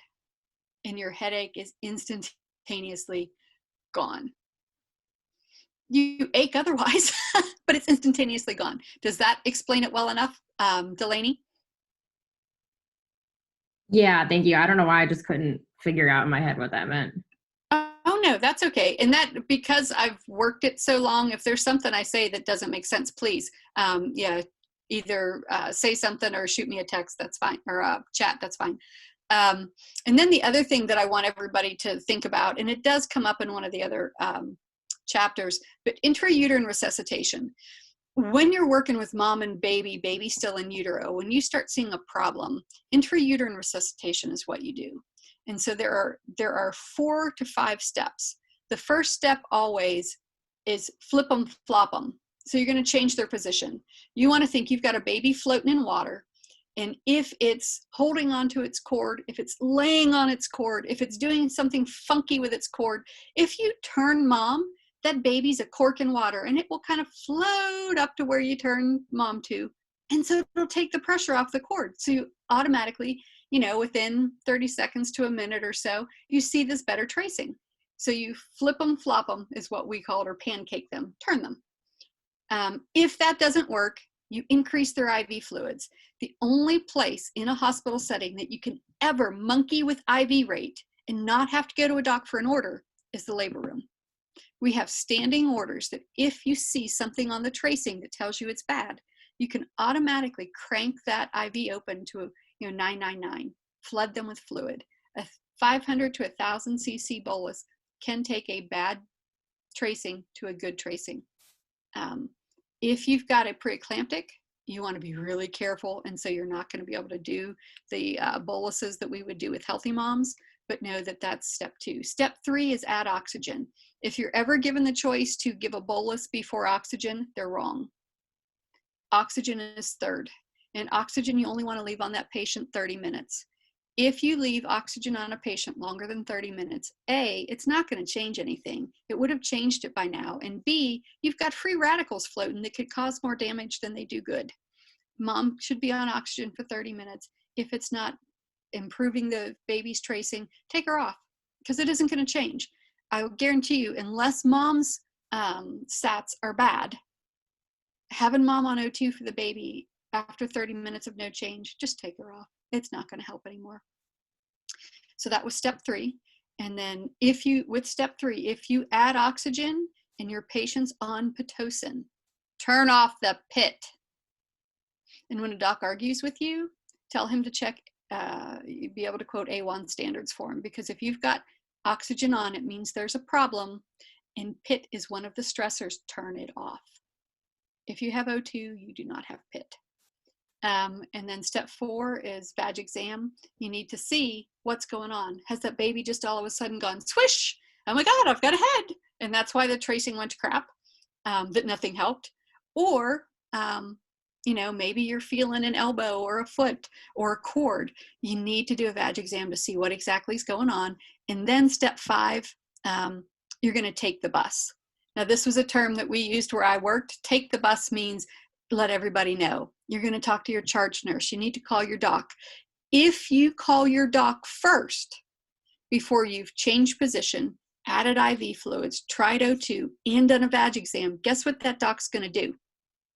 He's going to say, did you do blah, blah, blah, blah, blah? Well, go do it and then call me. Trust me on that one. Can you tell? Been there, done that. Oh no, got to try all those first, and then you call them and let them know. If you work in a tertiary care center, I'm sure the resident's going to be up your butt, and we'll have all that, down for you. And then that take the bus, you need to make sure you have help. We're a team sport in nursing, if y'all haven't figured that out yet, and you need to have a team to make sure you have a good outcome. If they know what's going on, they can come in and help you. Okay, next. So goals and outcomes. What's the best goal we could possibly want? Healthy mom and a healthy baby, right? Yay! That's our goal. We want a healthy mom and a healthy baby. We might do some things that you'll talk about in a class at some point that people will think, oh my God, really? Like break a collarbone to get a baby out because the shoulder was stuck. Collarbone takes 6 days to heal. Dead baby is permanent. So there are things that might happen during a delivery that you will look at funny if you've not seen it before. Wait till things settle down, then talk to your doc and find out why. Generally, it was because, well, I either did that or I had a dead baby. So, usually when you have those two options, I'll do that crazy thing and not a dead baby. It's great. And this is why pregnant people hate to be in my classroom. Sorry. Nursing actions in each stage. It really is run by, nursing tries to run by A1 standards. Early labor, you only have to, check their fetal tracing once an hour. When we get further along, it's every half hour, every 15 minutes. It really depends on the stage. When you see something going on with the tracing, know that you can use intrauterine resuscitation. And we're going to talk about tracing, so I'm just going to kind of gloss over that. In clinical pathways, I'll be honest, don't have a clue what they mean by that. I'm going to tell you that we want a good mom and a good baby, and pretty much what you do with a bad tracing is the same thing every time. The interventions don't change, just what the strip looks like. All right. So again, remember I told you I was not using those lovely generic names. These are all NARCs. So you think we would use them all? Yep. We can use all of them. Like I say, I think that's Sublimase. I think that's fentanyl. I could be wrong. But there are a lot of things we can use. So in summary, know your stages of labor. Somebody is going to ask a question about those, guaranteed. Know the 5 Ps when it comes to, yes, you need contractions. We're going to talk about how you time those. Your passenger, what's the presentation? Is it a fetal head? Is it a fetal butt? Know that breech can be more than just the butt. Frank breech means it's a butt. Footling breech means you've got feet, 1 or 2. So know what those are. I wouldn't worry too much. In the book, they talk about LOA and ROA, like feeling the head. You can tell which way the baby's positioned. Trust me, it took me a couple years before I even got that. And I would ask a doc each time. And when one of your docs says to you, Chris, they're all ROA, it doesn't matter. I'm like, oh, okay. Good, I never worried about it anymore. Nursing assessment, you need to be able to initially listen to heart and lungs and get that baby on the monitor. There are tricks to the trade for getting baby on the monitor so that you can get a good look at the baby. You need to do a temp.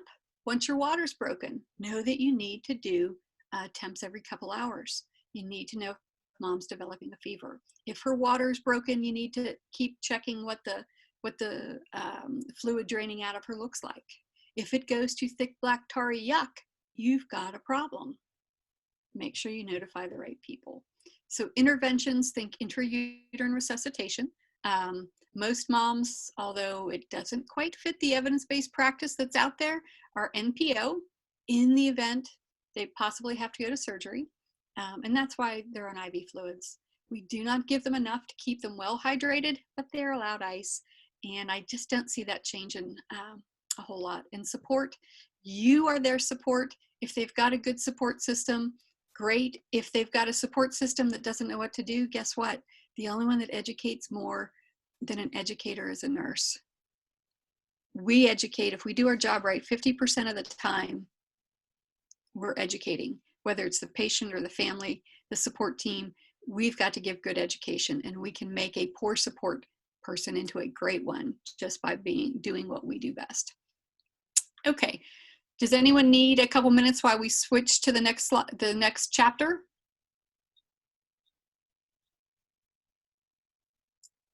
Yes, no, maybe? Nope. Nope. Okay, moving on then. We'll move on to chapter 9.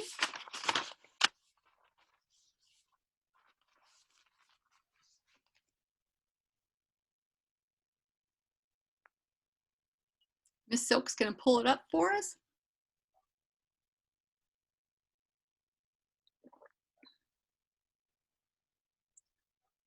Oh, and I see we've added a person or 2.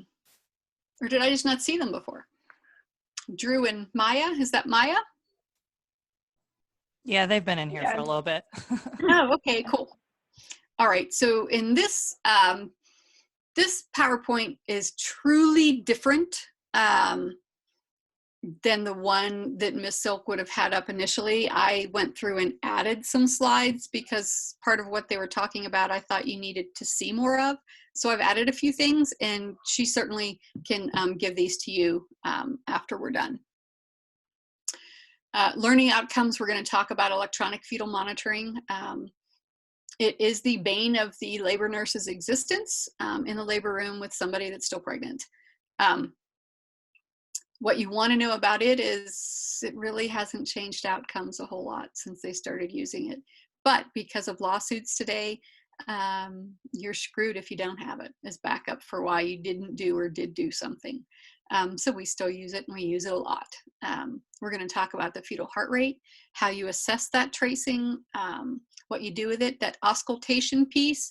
I'll be honest with you, nobody does auscultation. Nobody. You do it for a pretermer that all you're catching is heart tones. It'll be done in the doctor's office to listen to what baby's heart sounds like, but in the labor room, there isn't enough time. Doesn't happen. Just saying. We used to laugh about that in class. All right. We're going to talk about the patterns and distinguish between categories 1, 2, and 3. I'm going to show you the easy way to do those. Okay. All right. So fetal heart rate assessment. What I want you to remember is it can show you've got a bad baby. But even if you have a category 3 is the bad one, I can't tell you how many category 3 tracings I've had. We go into a stat section, we got us a pink baby. Now, I love a great outcome, but That's why you need to remember it can tell you there's some kind of compromise, but it's not foolproof. On the flip side, I've had category 1, which should show good oxygenation and acid-base balance in the baby. I've had category 1 babies come out. One was a fetal anomaly, and it was, oh gosh, feet that were flippers. The baby couldn't breathe on its own. It was just completely mind-blowing. The other nurse that I called in the room, we were like, what the heck? This was a great patient. It was a great tracing all day, and this is what we ended up with. So you just never know. It can give you a good idea, but you're not guaranteed anything. That's the piece I'm trying to make. A1 has all kinds of stuff to say about fetal heart rate tracings, and we're going to talk about those as we go through. What we want to make sure with the EFM is that we're trying to make sure that baby's well oxygenated. There are 2 things that tell you baby's well oxygenated. And this is something you might take a note, and we'll talk about it later, would be that the variability is moderate, or that you see an acceleration. Those are the 2 things that really tell you that you've got a well oxygenated baby. Other than that, some of it, if you've got a chronic insult, you may not have a good tracing, but there's not a thing you can do for it. All right, so types of monitoring can be both external and internal. External, there will be 2 pieces on the outside. They have started doing things with Bluetooth.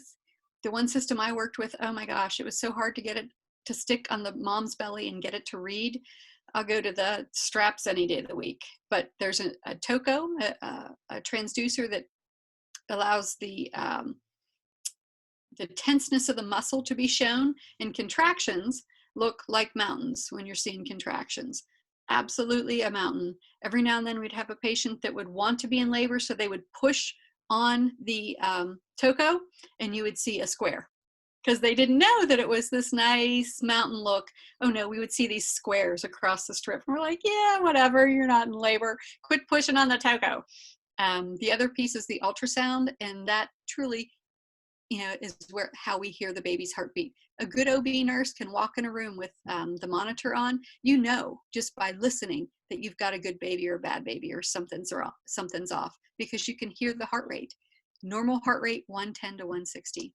Internal monitoring is an IUPC, intrauterine pressure catheter that absolutely goes inside the vagina into the uterus, and you're trying to place it between the baby and the placenta.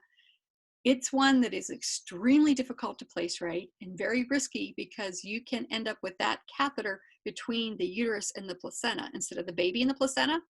If you get it between the uterus and the placenta, you've now caused a C-section. Those usually don't end well. So I never ever placed an IUPC, because quite frankly, they scared me to death. I liked them once the docs had them in. They really gave you a great measurement, but they are problematic. And then you can have a fetal scalp electrode. So if you do internal monitoring for the baby, you actually have a little itty bitty electrode, and it screws in to the top of the head. And you want to screw it onto a bone, not in an eye socket. So you, again, have to know what you're feeling for. Those, I have put a couple of those in. Again, they're lovely, because the mom can be in any position and you still get that fetal heart rate. If you have a dead baby and you put one of those on, you will see mom's heartbeat, just saying. So you're going to see a heartbeat regardless. Know what you're looking at. Distinctly different mom's heart rate pattern and baby heart rate pattern. Okay. So the fetal heart rate, indeed, things that, yep, Julie, go back up, there we go. The influences, and these, I'm going to tell you, I don't know, as students in a BSN program, that I would worry a whole lot about them. What's on there? Okay, know that there are things that have some kind of adverse effects on the baby. The chemoreceptors, the baroreceptors working with the sympathetic and the parasympathetic. The parasympathetic, when that's what's activated, you get a slow heart rate. It's pokey, it slows it down. Sympathetic, it's speedy, it speeds it up. Just know that when we're seeing a tachycardic heart rate, we see one too high or one too low, by all means, we have a problem. These are why, but I wouldn't get too hung up on them, to be honest. Ms. Silk can maybe assure that I'm right on that testing wise, but I would tell you, I wouldn't worry too much about them. We didn't get into them until we had been working on the unit for many years. Know that there are things that cause the heart rate to go up and down. Okay, let's switch to the next one. All right, fetal heart rate tracings. There are 3 categories, 1, 2, and 3. Depending on what category you're looking at in an actively laboring mom that's full term, is what you do or don't do, when you need to do that intrauterine resuscitation or not, or when things are good. You need to know what you're looking at. Never assume. If you're not sure, go ask somebody else. Take the bus. Remember that phrase, take the bus. In nursing, when you have a, well, I think, oh no, it's not about thinking. You either know it or you don't. And does everybody know everything? No. When you know it all, you're in trouble and you will hurt somebody, FYI. So know what you're looking at. And if you are in the least bit uncertain, ask for someone else to double check it. We're going to talk more about intrauterine resuscitation because quite frankly, it all stays the same. And then definitions of what these categories are and variability that has to do with the tracing. So let's go to the next one. All right, so fetal heart rate patterns. Know that your fetal heart rate baseline is 110 to 160. Yes, that's higher than ours. And in a newborn, that 110 to 160 stays for a while. And if you've got a baby that's got a baseline of 115, don't let anybody talk to you about it being low. That's normal. 110 to 160. You worry about a baseline when it hits 105 or 100. Those are below normal, right? Variability. That's the next thing. And if you learn to look at a fetal heart rate tracing the same way every time, you'll be fine. So baseline is first. Always look at baseline. Where is it? That means on a general rule of thumb, where does it hit? I'm going to show you some tracings here in a little bit. If you're looking at just wording, it's 110 to 160 for baseline. That's where you want it. Variability. 4 different things it can be. It can be absent or minimal. You don't want either of those. Absent means you can draw it with a pencil. Absent is bad. Bad, bad, bad. There's no variability at all.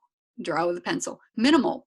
From one beat to the next, anywhere from 0 to 5 beats difference. Minimal isn't good either. You don't like minimal. Minimal can be caused by giving things like the narcotics that we give mom. So if you know you've just given some Stadol and now baby that was moderate, variability is now down to minimal, you think, okay, so I've put my baby to sleep and I'm okay.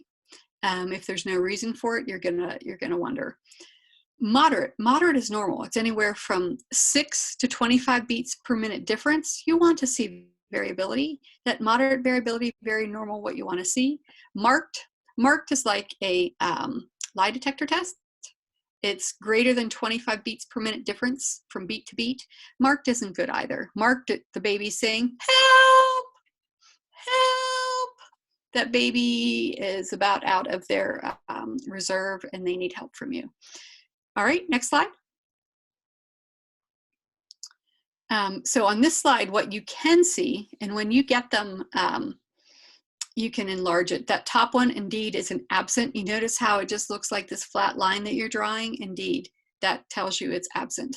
Minimal, do you notice there's not much more variability there, but it isn't as flat. The other way to think about it in your head, have you ever taken a piece of spaghetti and rolled it between your fingers? Well, the really absent, it's going to roll very nicely. Minimal, you'll feel a little bit, where if we go to the next slide, the moderate, look how different that is. That's moderate variability. So if this is moderate, Ms. Silk, can you go back to the one before? Do you notice a true difference? You've got all but flat on that top one. That's absent. Minimal, you feel a little bit of something on that spaghetti noodle. But now, Ms. Silk, go to the moderate. Look how nice that is. You've got a nice, remember, 6 to 25 beats per minute difference between each one. It looks beautiful, right? Now, let's go to the mark to the next one, Ms. Silk. And notice that it's just way different. It's way more like a, I've seen them worse, where it truly is like a lie detector test, but that one truly, there's too much. It's greater than 25 beats per minute between. So that's a marked look. Let's move on to the next slide. So baseline fetal heart rate, remember, 110 to 160. So if it's greater than 160 beats per minute for more than 10 minutes, then you've got tachycardia. You do not want tachycardia in your fetuses. And those babies in utero, fetuses, you don't want tachycardia. That baby's going to wear out. So you don't want that. What can cause it? Let's see, I've not picked on Drew. What do you think, Drew, can cause tachycardia in a fetus?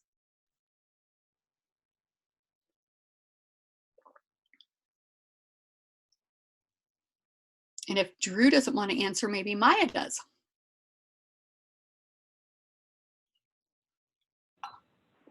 I'm not sure, honestly. Oh, good. At least you answered me. I like it. Okay, Drew, I will pick on you later, honest. What can cause tachycardia? Think infection. It can cause mom's heart rate and her temp in her body to go up. If baby's tachycardic, you want to make sure you're checking mom's temp, because many times mom will have a fever. Sometimes it's strictly just a viral infection, and mom may not be febrile, but baby can still have this high heart rate. Sometimes it's just a stress otherwise. I one time had a mom came in that was a Gravida 5, Para 4, 0, 0, 4. So 4 full-term babies, all live births. And she was 4 C-sections. So she came in and her baby was like in the 200s. We couldn't get it down. She didn't have a fever. Well, she had done cocaine before coming in. Yay, didn't have her other 4 babies. They'd all been taken from her. She had done cocaine, and we went in to do the section, because after 4 sections, you're certainly going to do a 5th. You usually have 2 scalpels for a section, one to cut through the outside skin, and then you put it on the back table because now it's dirty, and then one to cut through the uterus. Folks, we didn't need the second scalpel. We got into the abdomen, the uterus had split open. So that tachycardia on the baby was probably the cocaine and the fact that the uterus was split wide open. FYI. One of the easier pieces, if there's no real major issue, would be fever, is the big one for tachycardia. Bradycardia, baseline less than 110 beats per minute for greater than 10 minutes. Again, this is something you don't want to see. One of the key things for bradycardia could be things like mag sulfate can cause a baby to be depressed and end up with a bradycardia.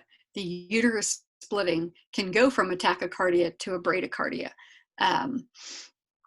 When you start messing inside, it's bad. All right, let's go to the next slide.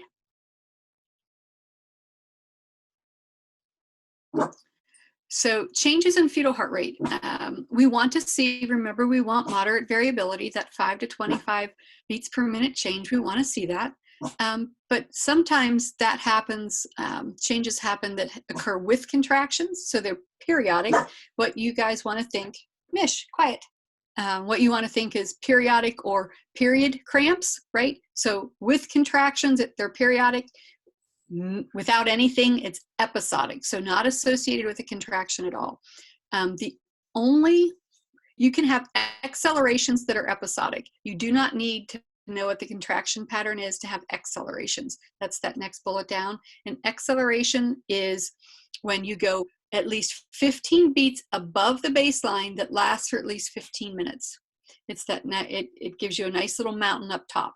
Love to see an acceleration. And acceleration means good oxygenation of the fetus, as does that moderate variability, good oxygenation of the fetus. Now a deceleration, the only one that can be episodic, is variable. You don't need to know the timing of the contractions to have a variable decel. Variables, just like the V, they tend to look V-ish. They're a very abrupt drop and an abrupt backup. But these decelerations are all below the baseline, okay? With variables, what you want to remember, always think about them in the same order. This early, variable, late. And what else corresponds with that? This I would write down somewhere so that you remember them. It's what causes them. So how does a baby come out of the birth canal? It comes out head first, right? So an early is always associated with head compression. If you start seeing early variables, on a patient that wasn't making much change in their cervix, can I tell you that the spot that the head's hitting on the cervix when it's between 4 and 7 centimeters is usually causes an early decel. If you see an early decel on the tracing and then do a vag exam and go, well, I bet you're at least 4 centimeters, and you go and check them, by God, they usually are, it's because of that head compression. So early is always associated with what comes out of the birth canal first, the head. So early is head compression. Variable, what comes out next? Well, the cord, right? Variable always relates to that umbilical cord. So early is head, variable is cord compression. And then late, what is the very last thing out of that vagina or that uterus, if you're talking C-section? It's the placenta. So lates always correspond to placenta perfusion issues. You've either got an old placenta or it's calcified, or maybe there's a bleed somewhere, but lates always correspond to placental issues. Okay, Ms. Silk, next slide. So this is a lovely example of accelerations. Can you see your baseline, if you can look at the numbers, is about maybe 140, 135. Do you notice there are a couple on the very left, but then look about the third big jump up, that's absolutely an acceleration. That's at least 15 beats above for 15 minutes. We love to see accelerations, especially with moderate variability. Oh, oorah. Let's go to the next slide. These are early, and what I want you to notice is the timing. Earlies have to do with when this occurs. You notice that they tend to mimic the contraction down below. So an early usually parallels, they're a mirror image of the contraction, or an early can even start a little before the contraction, but they always end with or before the contraction ends. So if it's easier to think, it's always okay to be early for dinner, but never okay to be late. Same thing with decelerations. And early is fine. I do not worry about it. I do not do any intervention for an early. Lates, I do all kinds of interventions. And early, you do nothing. You note it. You know that it's benign. You know that they're probably 4 to 7 centimeters. You do nothing about an early. An early is this mirror image of a contraction. If you don't have a contraction, you have no way of knowing if it's early or late because they look similar, but it's all in the timing. How does it compare to the contraction, right? So that's an early. It leaves the baseline, it meanders down. You know, it's not a V shape, it's much more bowl shaped, but it does end when the contraction's over or before. So that's an early. Let's see the next one, Ms. Silk. This is a variable. Can you see the absolute difference? Because I know you can see the whole screen that I'm seeing. If you look at slide 15, that's very bowl shaped, those early decels. But these variables, look, they're much more abrupt from top to bottom. And then back when they start to go back up to baseline, they again are very abrupt. So remember, variables always have to do with cord. We actually had a baby one time that was sitting holding its cord in utero. So it would squeeze the cord and you'd get these ugly variables. And then when it had held on it long enough that it couldn't breathe anymore, no more oxygen to its brain, it would let go. And they found it on, someone did an ultrasound because they just couldn't understand the pattern. So they pulled out an ultrasound. Here, this baby squeezing the cord. Good grief, right? Bad baby. All right, Ms. Silk, go to the next one. And these are lates. Do you notice how they're very similar to those earlies? They're very bowl shaped. They don't have that abrupt drop that your variable does. And they start, if you notice, look about on the bottom of that slide are the contractions. Remember, they look like mountains. About the middle of that first contraction, if you take your finger up, that's where that late started. So a late starts usually about mid-contraction, and it does not end until the contraction's until after the contraction's over. All of these, we're talking the 15 by 15 rule. With accelerations, it's 15 above, lasting 15 seconds or longer. Same thing with earlies and lates. You really expect, you know, the 15 by 15. Some earlies and lates, they're more subtle than that. And those are things I don't expect you to know. Know your absolute definitions for the test. Lates are bad. Lates have to do with that placenta. You've got perfusion issues. And it might be, you might see lates post-epidural. Why? Because you forgot to put the wedge under the mom's hip, or mom completely went off the reservation with that fight or flight because she doesn't like needles and just went out. And so her pressure has completely plummeted. And what happens when you get hypotension so low? Well, it doesn't perfuse, it only perfuses necessary organs, the heart, the brain. The uterus is not a necessary organ. So if you've gone into this bad hypotension, that uterus isn't going to get perfused, and you could see these lates with that as well. All right, and we're going to talk about interventions as we keep going. But categories. So here, to me, I've given you the easiest way to remember these. You must memorize what a category 1 is and what a category 3 is. Category 1 is good. That if you're thinking stoplight, category 1 is a green light. All's good. Normal oxygenation status of the fetus, normal acid-base balance. So category 1, a normal baseline, 110 to 160. Variability, the only type of variability that you can have and have a category 1 tracing is moderate. If you have any of the others, the minimal, the absent, the marked, it's not category 1. Category 1, baseline 110 to 160, moderate variability, accelerations, you might see them. You don't have to have them for category 1. Decelerations, you can have the earlies, because remember they're benign, but you cannot have variable or late. So if you see a category 1 tracing, it'll have the right baseline, 110 to 160, it'll have moderate variability, might have an accel, might not, may have an early decel, may not. That's a category 1. Category 3, your baseline could be pretty much anywhere. It could be tacky, it could be Brady, it could be normal. Your variability is absent. And you have recurrent variables or late decels. So recurrent means that it happens at least 50% of the time. So if you're contracting every 2 minutes and every 4 minutes you have a late or a variable, that's recurrent in 50% of the time. So absent variability, recurrent variables or late decels, or sinusoidal. And sinusoidal, I did not give you a picture for in wording. If you're not looking at tracings, know that sinusoidal is bad, and it truly just is this undulating pattern that doesn't look like anything normal. But if you can remember a category 1 and a category 3, category 1 is good, category 3 is bad, category 2 is anything else. So if you have a fetal heart rate baseline that's normal, but you have minimal variability, you have accels and no decels, well, that's a category 2.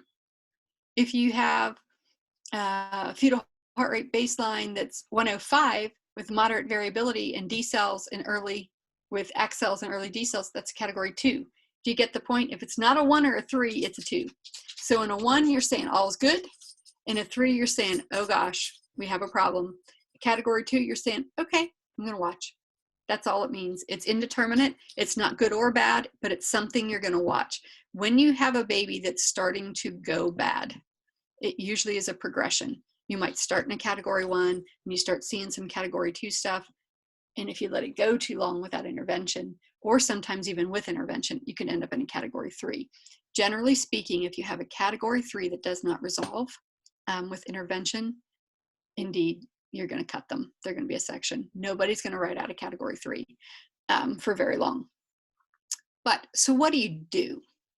And I think, Ms. Silk, get the next slide. Yep. So categories 1, 2, and 3. If you have a category 1, what's your intervention? Nothing, right? Normal stuff. You're going to keep checking the fetal heart rate pattern. You're going to keep documenting on it. You're going to keep checking her vital signs. You're going to do all the just normal things. If you have a category 3 or a category 2, what are you going to do? Well, if you start seeing issues that are monkeying with oxygenation, let's say you start seeing minimal variability and you've not given them any kind of medication, no IV pain meds. we're going to start intrauterine resuscitation. So what's the very first thing you do? You change their position. That could be enough to make things better, right? With a category 3, you're going to probably guess not, but a category 2, many times, just the position change is enough. If it's not, you add the IV bolus, crank up those fluids unless she has heart trouble. Next, you could add oxygen if that's not been enough. Drew, how long do you leave oxygen on a mom? On a mom? Yep. Were you listening? I stressed that point a little bit ago. How long can you leave oxygen on a mom? I missed that point, but I wouldn't say Give me a longer guess. than, I mean, I want to say 24 hours because that sounds long, but I know you can make probably like 30 minutes max. 30 minutes is correct. If you're putting oxygen on a mom because of a fetal heart rate tracing that doesn't look good, if it doesn't change in 30 minutes, if it doesn't help things, take the O2 off, because you're just offering in free radicals that can make things even worse. If it's going to help things, it's going to help it in 30 minutes, and then you take it off. If it doesn't help it, you still take it off. It isn't helping anything, get rid of it. The other key point with that, Drew, if you missed that, you might have also missed that you want to make sure if you add oxygen to a mom and you have Pitocin running, that you turn off your Pitocin. The doc may give you your head over that, but it's the right move and it's arguable by all means. Nope, things aren't going well. If I need to add oxygen, then I need to stop the Pitocin. I've had that fight once. Once you've done that, if indeed all those things, we're still not seeing a change that we want, then SVE is sterile vag exam. You can do a vag exam. Now, I work community hospital setting. We did our own vag exams. The docs came in at the very end and caught the babies. Unless there was a problem, we pretty much ran the show. Now, if you were going to SUMA, which you probably would be if it weren't for this lovely coronavirus, they have residents and all kinds of folks. I'm not sure how many vag exams the nurses do. We did them. So to me, that fourth step, you need a vag exam. What is going on internally? A baby can come quickly down the birth canal and cause fetal heart rate changes on the monitor. That's just because they've come down quickly. And then you just set up and have a baby and all's good. But if not, you might find a shoulder or a foot or something funky, or a head that wasn't there and now it's gone. Like, what happened to my baby? Where'd my baby go? I've had babies go back up and go sideways. So a lot of things can change, but you need to know with the vag exam. After that, it's take the bus. Take the bus means you need to notify your charge nurse, the other nurse you're working with. You need to notify the doc. And if things still don't change and things are really looking bad, what you might ask the doctor for, you've already turned off the pit, but let's say you're having tachysystole of the uterus, meaning too many contractions. You then want to ask for terbutaline or one of the other meds to cause that uterine activity to go away. That I've not done a whole lot of, but in really bad situations, absolutely you need to ask for that. Many times it will resolve just after position and IV. Rarely do we go to O2 and other meds, but time will tell. You just got to see what's going on. So let's go to the next question. So which of the following patterns is normal? Maya, what's normal? And I know you can see the answer, but tell me anyway. Category 1. Right. Category 1 is the one we love. 2s are meh. You're watching them. 3s are bad. And of course, I'm sure people don't like my phrasing, but that's the way you're going to remember it. Abnormal equates to bad. Absolutely. Indeterminate equates to, we're watching it.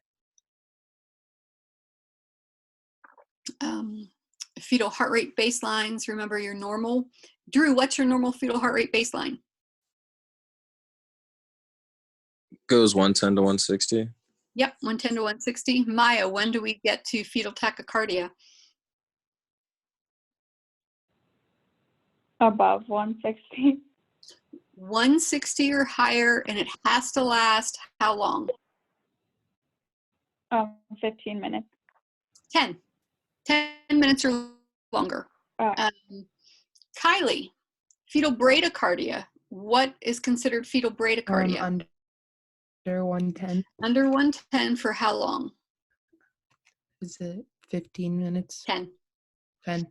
10 minutes. Yeah. And that's because you can have for like the fetal tachycardia, you can have an XL that goes up into the 180s. I'm okay with that. And it's usually like minimum 15 seconds, but it might last 20 seconds or 40 seconds. And that's okay. That's why we say in order for it to be a baseline change, to call it tachycardia or bradycardia, they must stay in that range for 10 minutes in order for it to be that baseline change. Okay. Next,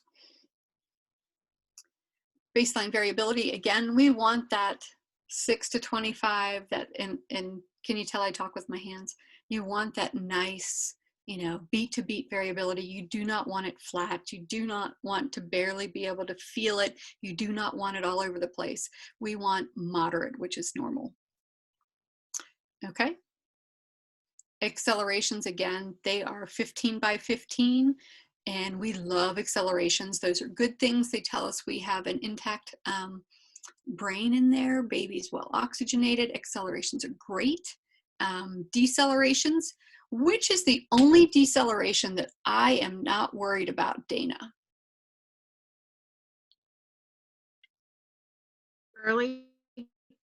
Early, correct. And so what does early equate to? What's going on if we have an early? The head compression. Correct. Head compression. Yep. Erica, what's going on if we have a variable deceleration? Oh, Jesus. Sorry. No, it's okay. I manhandling the kids. Honestly, I'm not sure of the answer. Okay. But does it have something to do with the cord? It does. And that's what I was going to say. That's why I use the example. The head comes out first, then the cord, then the placenta. If you have to think about them in your mind, think about that baby coming out. A variable is always in the middle. You go early, variable, late. Early, variable, late.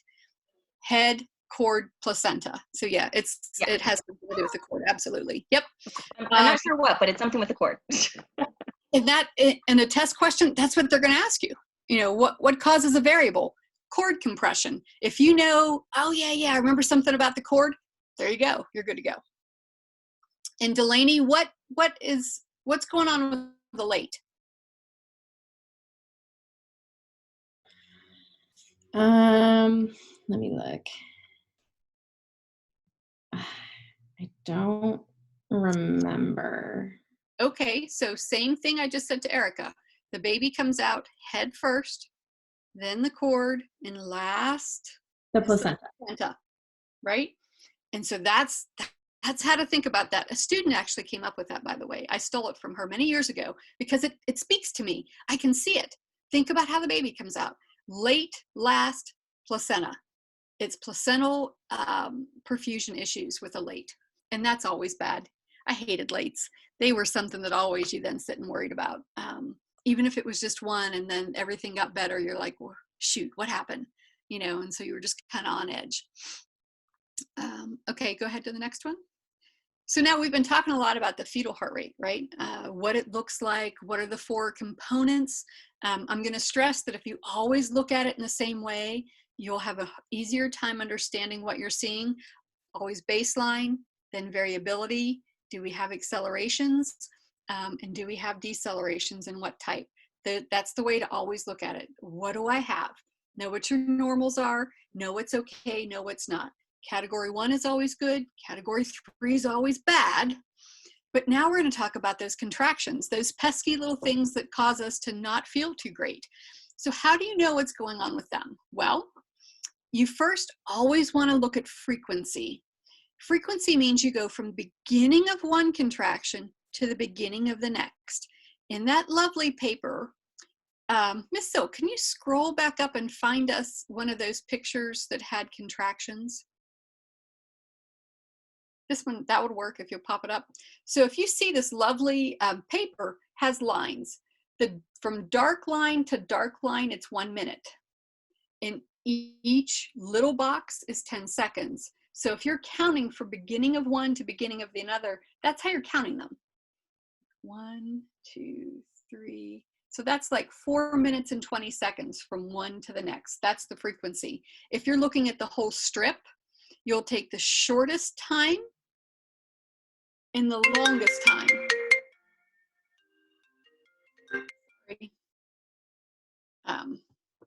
I'll call them back when we're done. Oh, Julia just kicked me out, I think. Maybe I need to put myself, there we go, never mind, I'm there. So we're looking at the contractions. So frequency is beginning of one to beginning of the next. And when you're looking at a whole tracing, you're looking for the longest to the shortest, right? And then intensity. Can everybody see me? I would hope so. If you're not paying attention, look at the screen. The easiest way to remember what these are mild. If you take your finger and touch your nose, all that cartilage in there, how soft it indents, that's a mild contraction. So if you're putting fingertips on the belly, the top of that fundus, mild. Moderate then is your chin. You notice there's a little bit of give, but not much. So that's a moderate intensity contraction. And then your forehead is hard. Rock hard, you can't indent it at all.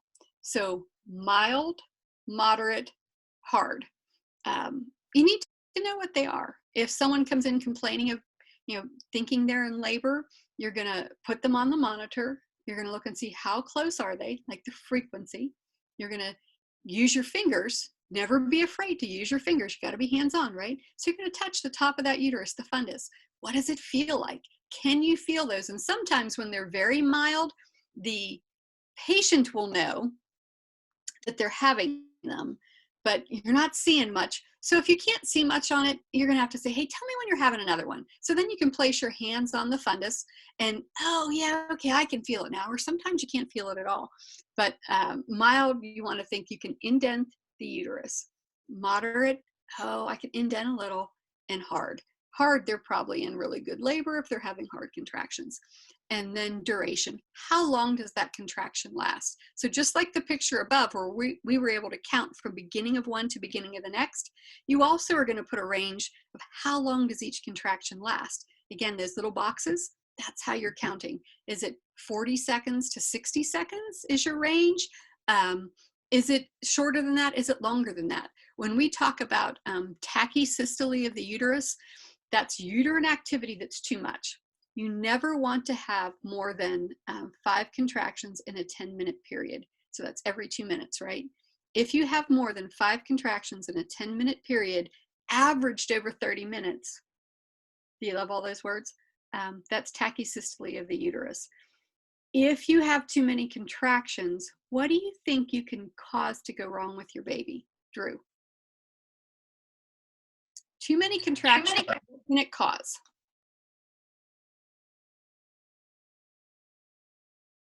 Any idea? Possibly like displacement of the uterus, like the pregnancy, or maybe the placenta. Nope. You want to think every time that uterus contracts, think it's squeezing, right? Guess what happens to blood flow to the baby? Stops. So if we have contractions that are every 2 to 4 minutes, that means that baby gets a couple minutes in between contractions to breathe and get up O2.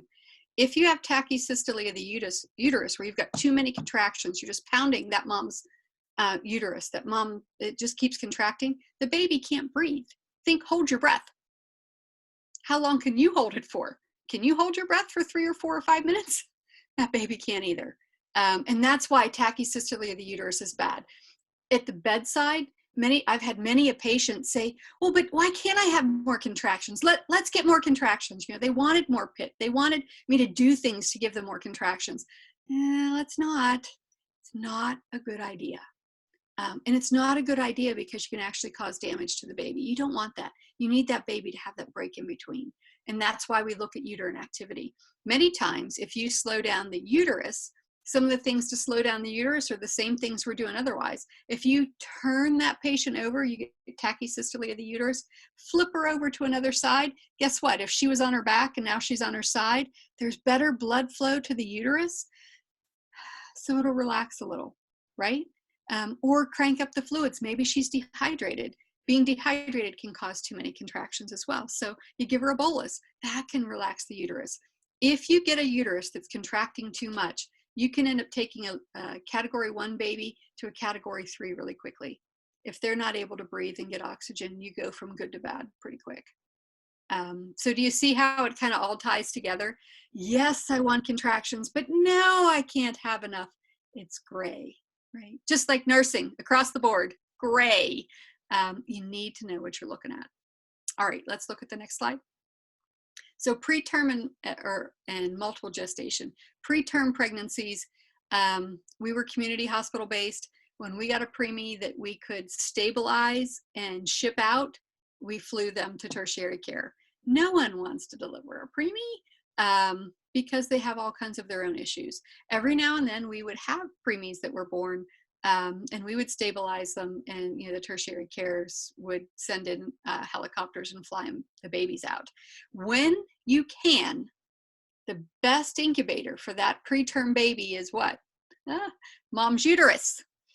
If you know there's going to be a delivery, or you've got a twin or a triplets, and you can stabilize them and transfer them, get them the heck to a tertiary care where they can keep them in that belly as long as possible, and then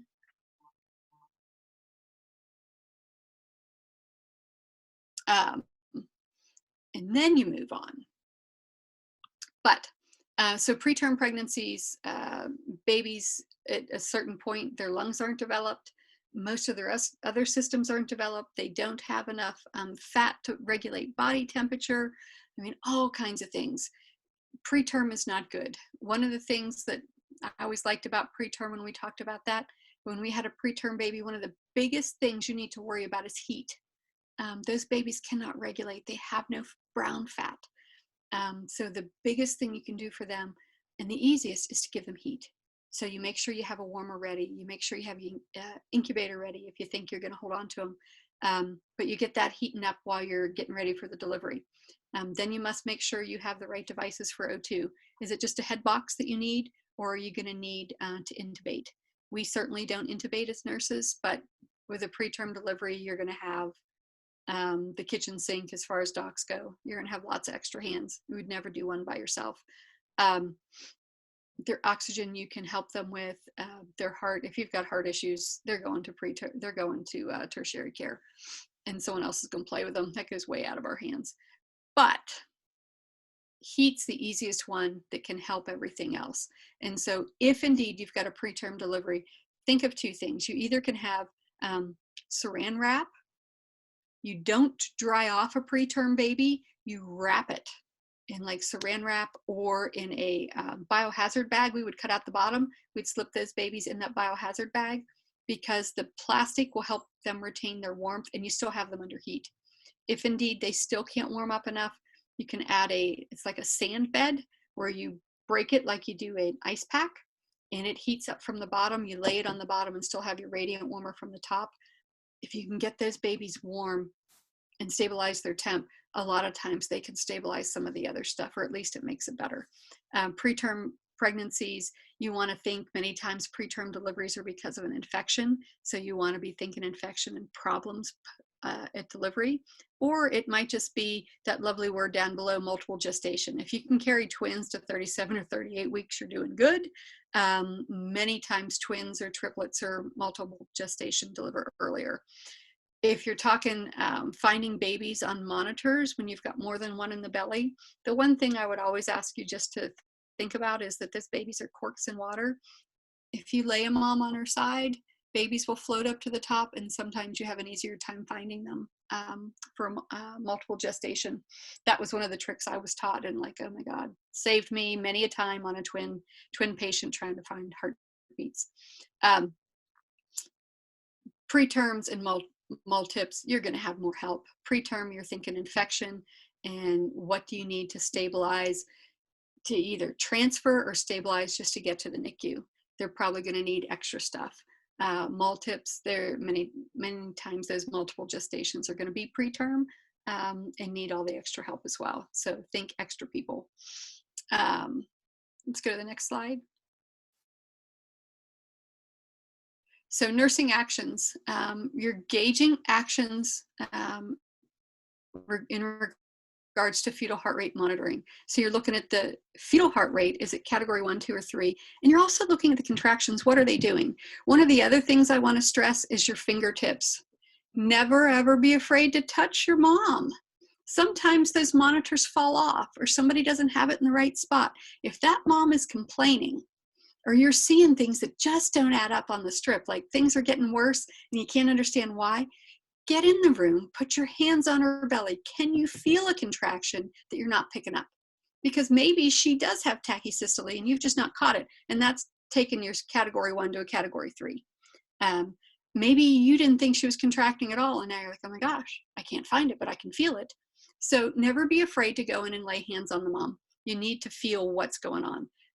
If things are bad, do your intrauterine resuscitation. As a labor room nurse, you are allowed to do these without calling your doc. You have standing orders. So if you know what you're looking at and you've got a category 2, flip them, flop them, right? That's step 1. Step 2, if that doesn't help, then you're going to add an IV bolus. Step 3, you're adding oxygen, but you only leave it on for 30 minutes. If things aren't better after 30 minutes, you would take it off. Probably before the end of that, if things aren't getting better, that you're going to do your vag exam. What do you feel in there? Is that head coming down? Are we having a quick delivery? Or are things just kind of sitting tight now? You're like, oh shoot, I got something going on. Or maybe you go in and find a cord prolapse, that cord coming out ahead of the baby, emergency section, no way around it. You've got to go back to the section room. And then with terminology, make sure that if you ever make it onto the clinical unit, and you're probably not going to, but if you do as a nurse once you graduate, using the right terms, category 1, category 2, category 3, tachysystole of the uterus, those are all things you want to be able to use because they're standard. If you say to a doc, oh, I have a category 2 tracing, would you like to look at it? He will know that he's looking for something that's abnormal. Or if you call and say, I have a category 3, they're going to have questions. Well, have you tried your intrauterine resuscitation? And what else is going on? Using that terminology, he's not guessing. You can't call him and say, hey, I have a beautiful tracing. What's that mean? Your idea of pretty and my idea of pretty might be 2 different things. But if you call and say, I have a category 1, he knows you mean regular, good baseline, moderate variability, might have excels, might not, and will have only early decels if there are any at all. There's something else that you'll do with that electronic fetal heart rate tracing, which is a non-stress test, and that will come up in another chapter. And it's interventions. It's how you can determine if a baby looks good at the moment. And we're not going to talk about that today, but I'm happy to come back if Miss Silk wants me to come back when she hits that chapter. Let's go down to the question. And I do know you can see the answer, but what is the right answer?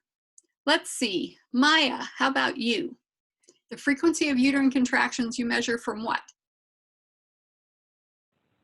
The start of one contraction to the start of the next contraction.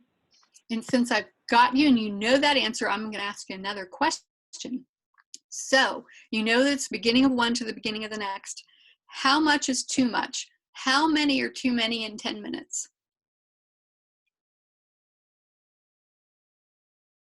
And that's for Maya.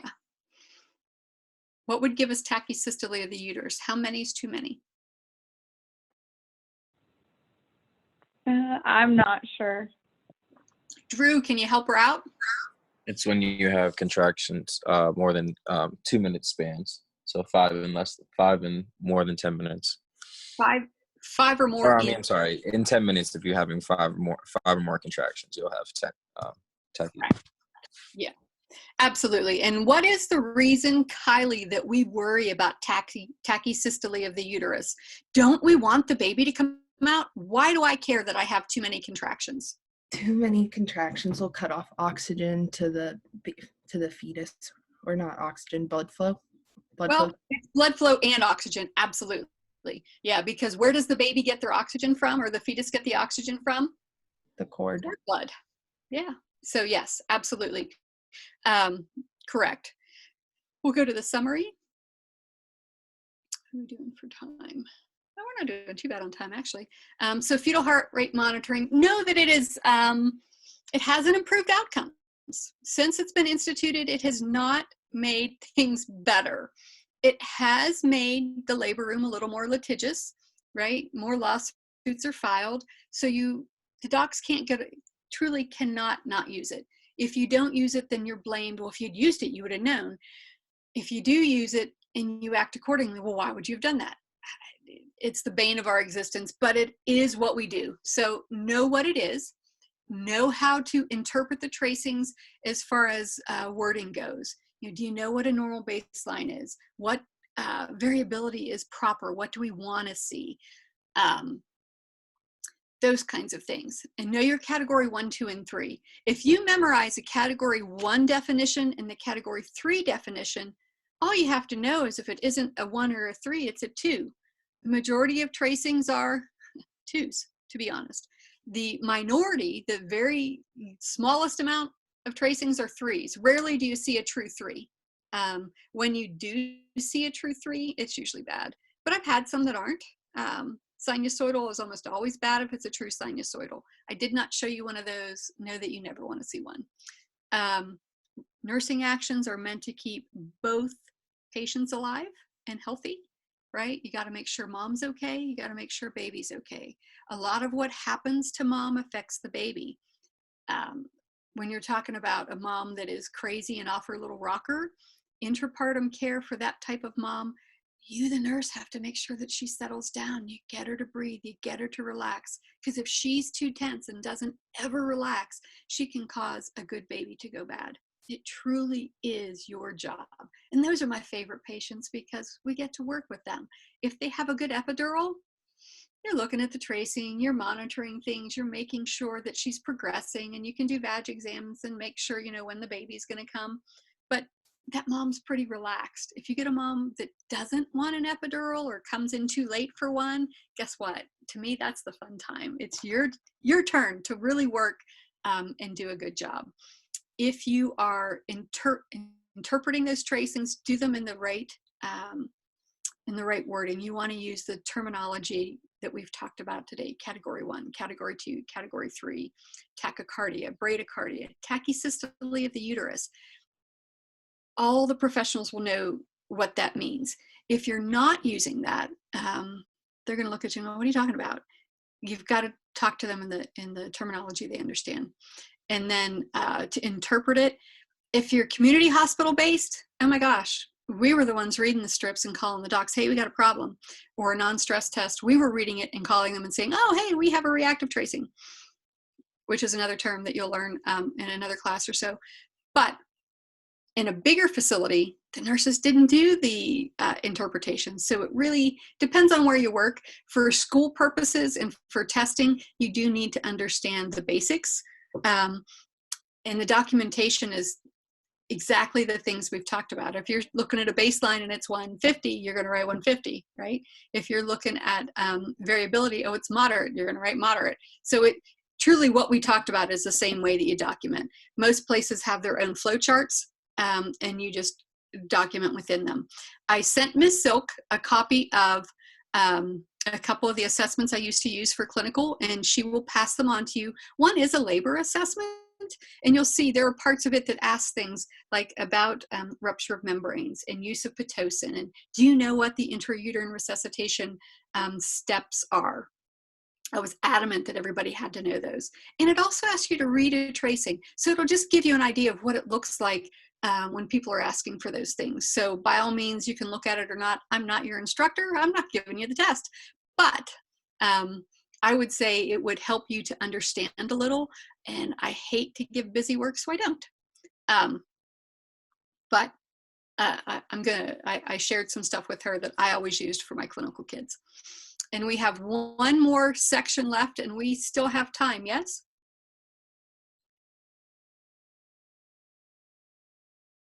Did you send me that?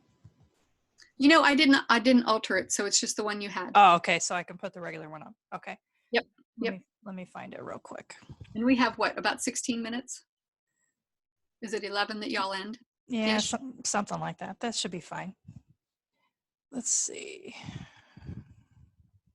It's chapter 11. Here it is. While Miss Silk is looking for that, does anyone have any questions about anything we talked about so far? It's a lot. Trust me, I get it. It's a lot.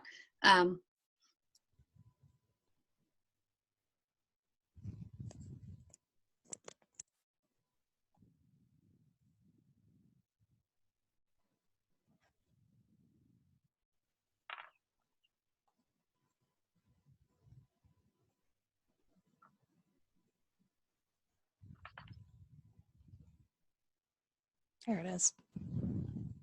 Okay. So this one is just about care on the, whoops, Oops, it went sorry. away. There we go. Yeah, and this one is just on intrapartum and postpartum care of for C-sections. I'll be honest, I kind of chuckle that it's a different chapter, but that's okay. And so learning outcomes, we're going to talk about reasons and risks for C-section, some of the stuff we do pre-op, and how we manage their pain during a C-section, and then some of that intra-op and post-op care. Again, we're going to breeze past that.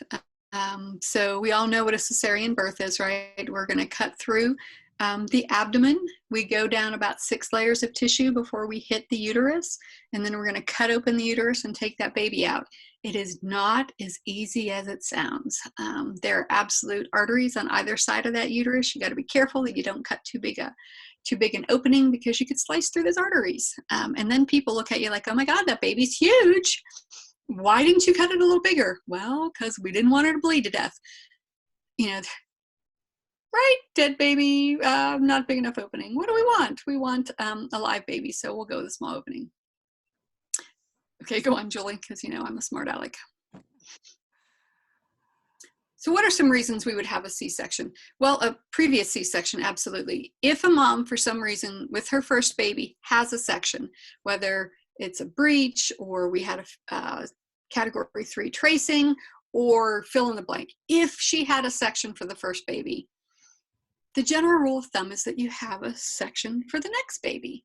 Now, for a second baby, you kind of have your option that you could choose to do a vag delivery after cesarean, a VBAC, but you have to be careful, because with that scar, there's always the risk of that scar opening while the mom's laboring, and then you can lose mom and baby if we have a uterine rupture.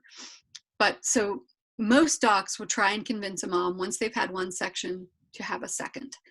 When it really becomes imperative is if you get to a third baby and you've already had 2 C-sections, no longer do you have a choice. That scar tissue, you're talking, it's way too dicey. I would never attempt a vag delivery of a patient that had had 2 previous sections.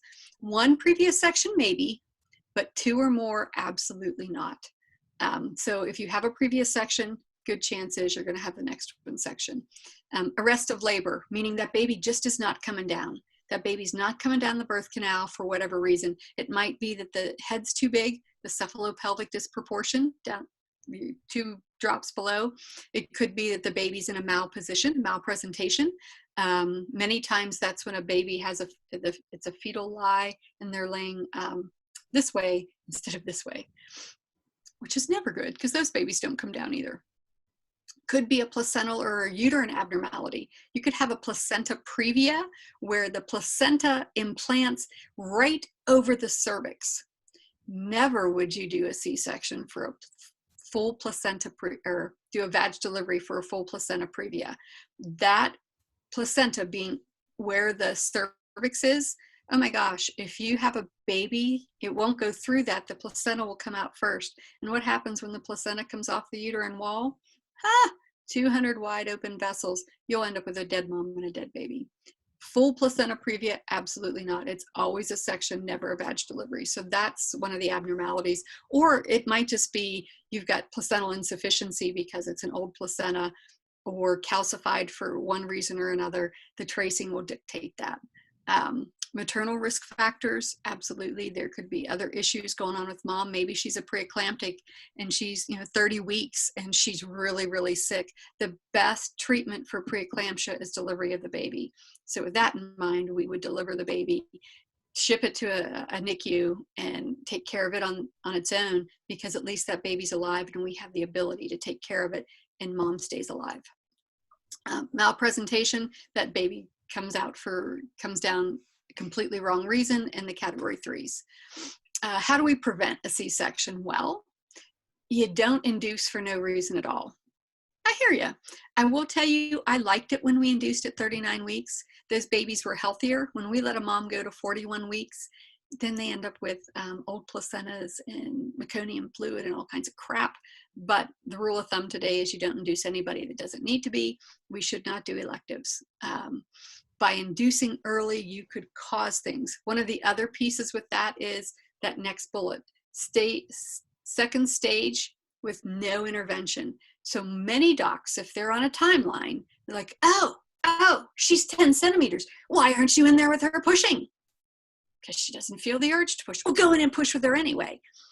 If we let nature take its course and let that baby kind of labor down and get closer and closer down to the opening of the birth canal, coming out, that mom will feel the urge to push at some point, and then it's a nice process, and the baby's done all of its cardinal movements so it comes out right.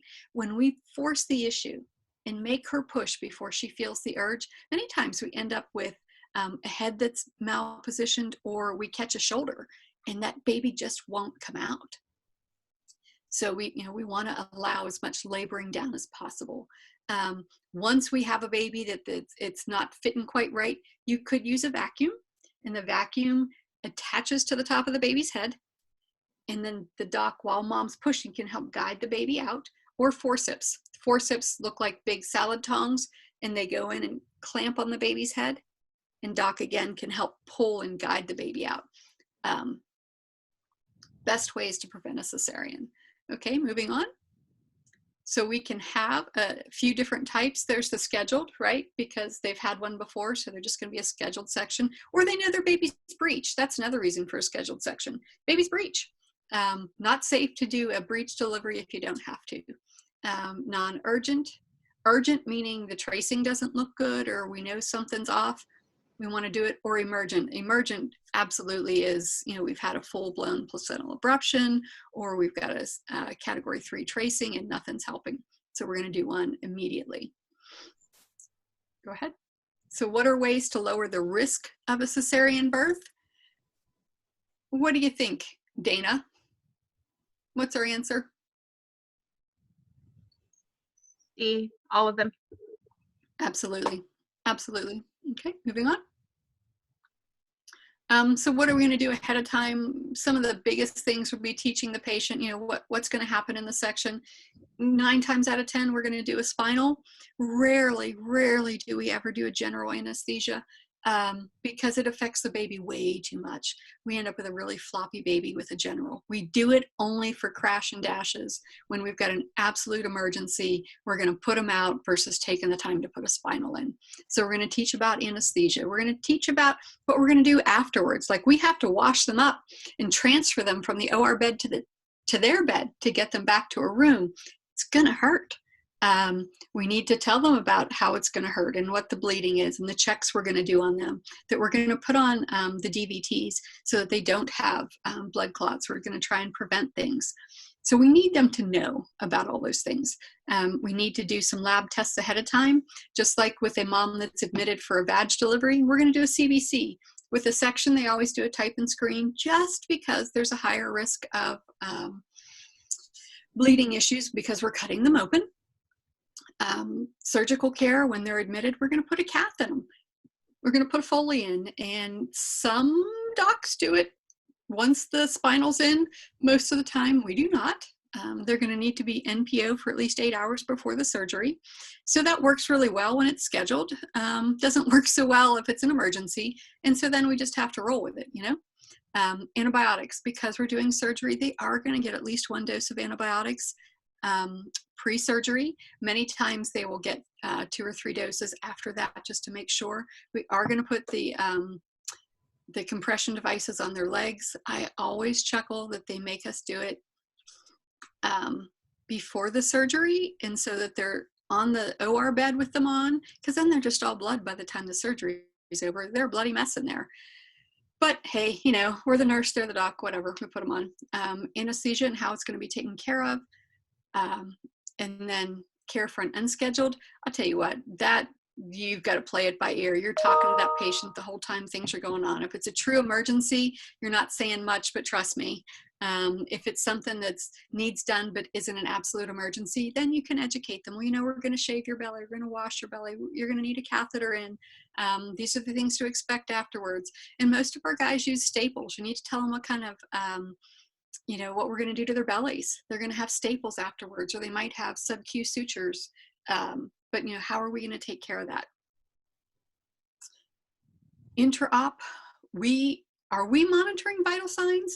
Heck no. The CRNA is monitoring vital signs. We are nowhere close to any of the machines that do that. What we're doing is running the room. The circulator runs the room. She makes sure she gets any of the equipment that's necessary. If there's something that happens unexpectedly, she's the one making the phone calls, getting the extra staff, getting the extra material. It's her room. Her room, his room, sorry, Drew. You're running the room, it's your room.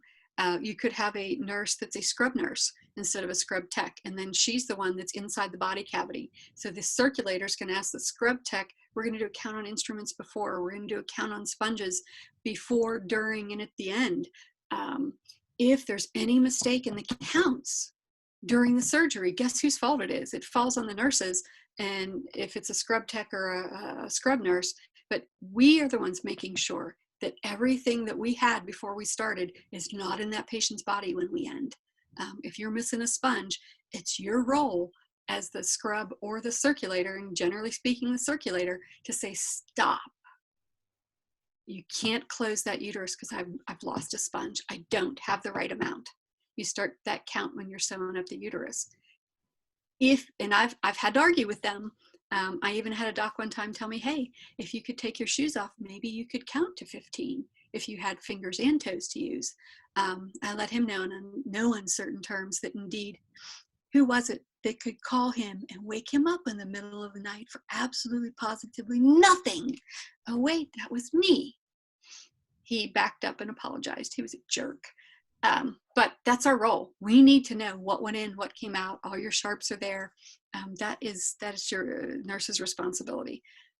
Documentation, we're documenting time into the room, time the surgery started, the time if we had to give any of those hemorrhage meds, the time they were given. We won't be giving them, anesthesia will, but we have to have it in our stuff when we gave them. You want to know when the baby came out, when the placenta came out, what the APGARs were.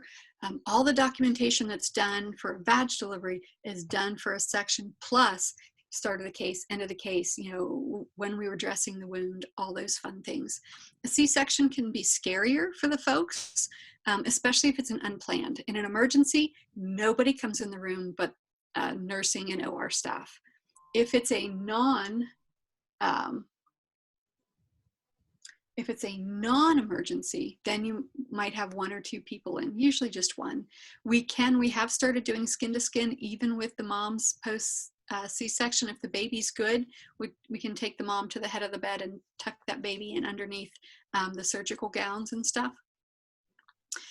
But you need to just make sure that everybody's aware of what's going on. If it was an emergency, as soon as things are stable and baby's out, you should at least tell the family, hey, we're stable, things are going well, we'll be bringing mom out soon.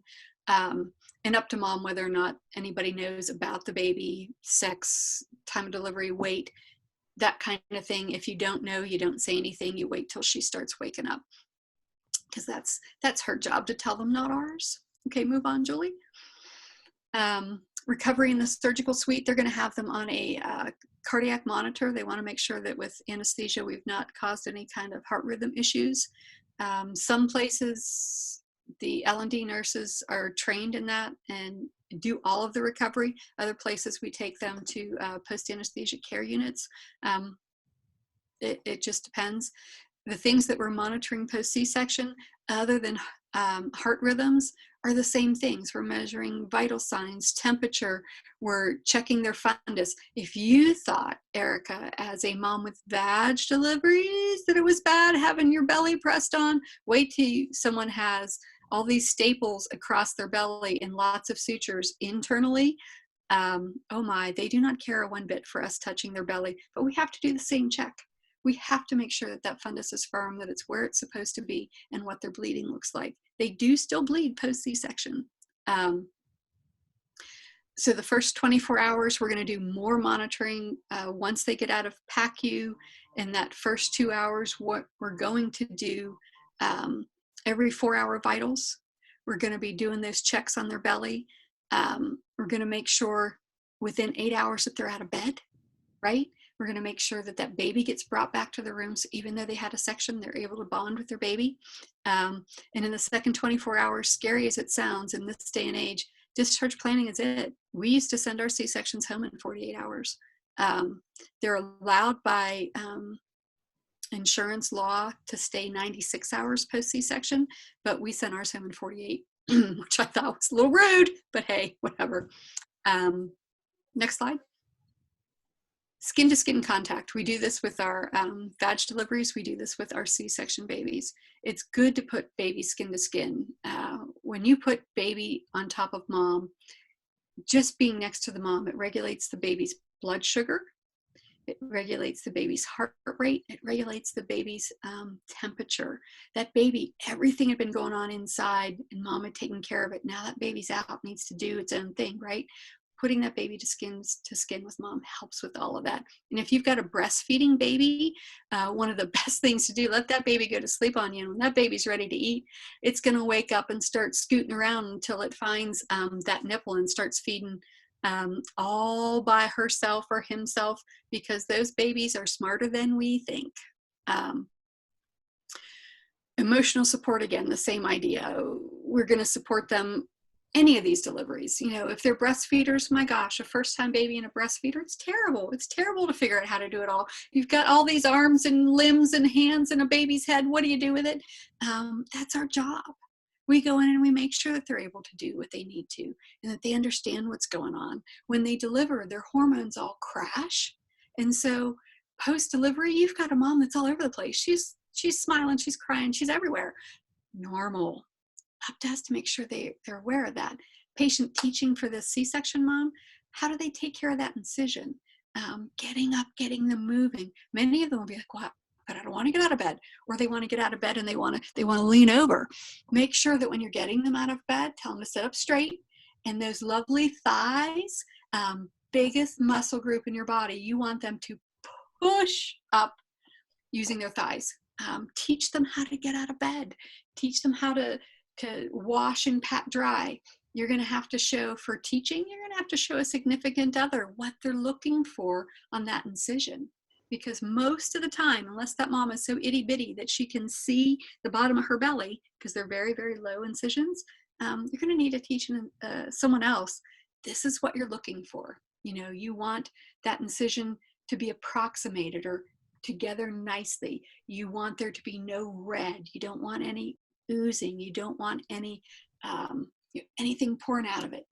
If you see any of those things, then you're going to want to notify the doc, right? But mom's not going to see it. If you've got a patient with an infection in their incision, I will tell you from experience, you'll go to touch it to inspect it, and they're going to jump before you ever touch it. And that's something I also teach those folks going home with them. You teach them what to worry about as far as an infection in their breast, about a blood clot in their leg. You know, they've had surgery. There is more risk for that. All of those things. They're truly a surgical patient that's going home with a new little human to take care of. Next. So what can happen because we've had a C-section? Can get a DVT, absolutely. The paralytic ileus, that happens more often with the general surgeries than it does with the spinals. And most of the time, unless it's a true emergency, many times it's spinals that we do. So we don't see as much of that as what they used to. Maternal hemorrhage, it can happen whether it's a C-section or a vag delivery, it doesn't matter. You can get a bladder or an incisional infection, absolutely. bladder infection because of the Foley. They're going to have a Foley for the surgery. But many of our moms have Foleys in the labor room because they have epidurals. So again, it's just meticulous care. And then a pulmonary embolus, can they have it? Absolutely. So that's the education piece, on the side going home. Infection rate is higher, full recovery, a good 6 weeks. Absolutely. Now this next slide with discharge, you're teaching them how to look at their incision. And again, it's a significant other, that it must be well approximated and looking for the red and angry and any kind of drainage. They are not assessing the fundus, but you are. So each day, as long as things are going well, with every day, that fundus will go 1 finger breadth lower than the belly button. So if they're going home 3 days after delivery, it should be 3 finger breadths below the umbilical, below the umbilicus. If it continues to be above, then we have an issue and the doc needs notified.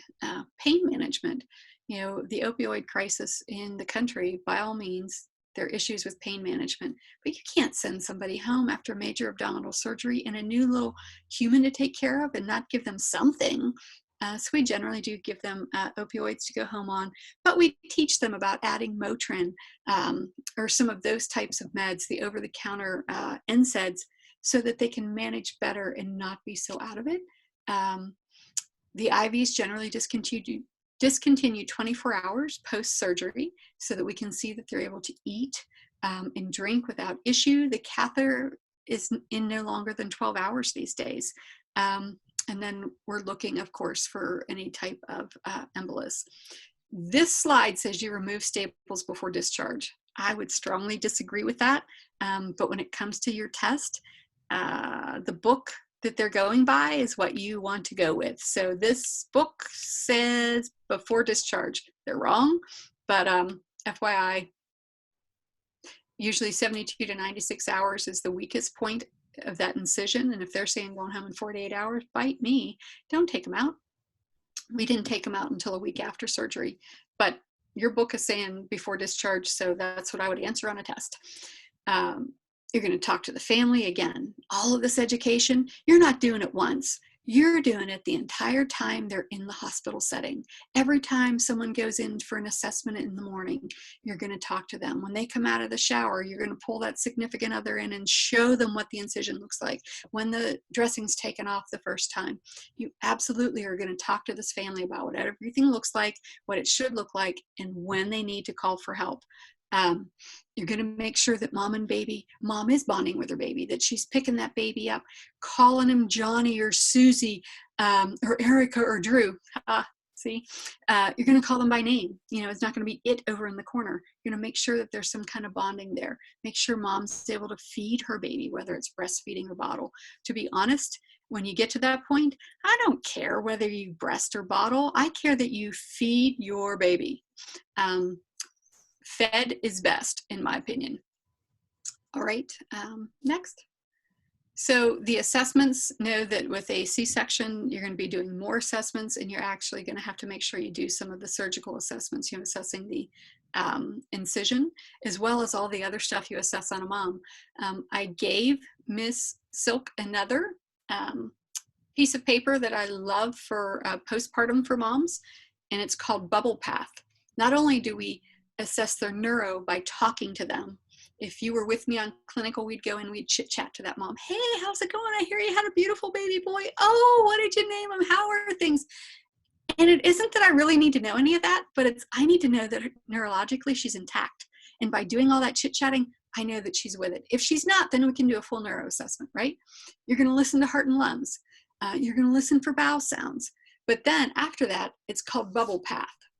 Breasts, what do they look like? Are they warm? Are they red? Are they engorged? U is uterus. Where's the fundus at? Is it where it's supposed to be, below the umbilicus or at the umbilicus, or is it too high? What's it doing? B-U, Bubble Path. B-U-B, bowel. Is she passing gas? Has she moved her bowels? Bladder, is she voiding on her own? And how much and how often is she voiding? Remember, a bladder that's too full can cause her to hemorrhage. L is lochia. How much bleeding does she have? She should have lots. in the labor room or right post C-section, but she shouldn't have that much on the day she's going home. It should have slowed down significantly. E, episiotomy. Did we cut her bottom open or did we not? And you can also slide in there if she was a section, that's the place where you're looking at her incision. What does it look like? Is it well approximated? Is it red? Is it normal? Does it have drainage? P, pain. How's her pain management? Have we taught her how to manage her own pain? A is attachment. T is teaching. And H is Hellman's. So those are all things that by now, knowing where you're at in your program, you should know how to do all of those. But it's a lovely handout. Miss Silk has it for you. So that's assessments. That's how you're assessing that mom every single time you go in. That's what you're looking at. Activity level. If she's a section, we want her out of bed within 8 hours, and then she needs to get up and move. End of story.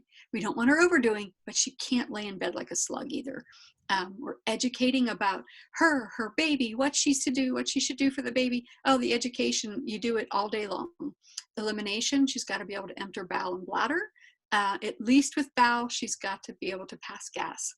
How is she doing emotionally? Is she someone that has a history of depression?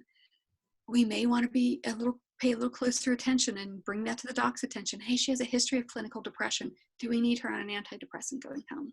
Do we need to follow up with her sooner because of that history? What kind of meds was she on before she came in? What are we sending her home on? Does she still need that vitamin? Does she need Colace because she had a section? We want that stool softener. What do we need to do for her medication-wise? We need to educate her. Nutrition. If she started eating healthy being pregnant, great, keep it up. No dieting until after her postpartum checkup. Her body has been depleted being pregnant. She now needs to build it back up. Now that doesn't mean she's allowed to eat a human between delivery and seeing that doc in 6 weeks. But what it does mean is she needs to eat healthy. She's not allowed to go on this hunger diet because, oh my God, I put on 60 pounds when I was pregnant. I need to be smaller. Okay, well, it took you 9 months to do it. It's not going to take you, a week to lose it all. You only gave birth to like an 7-8 pound human, right?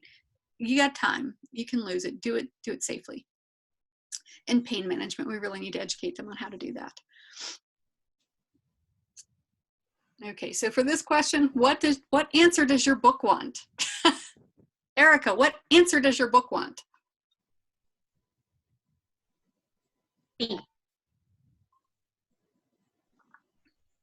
Yep, wants B. I disagree, but hey, that's what they want.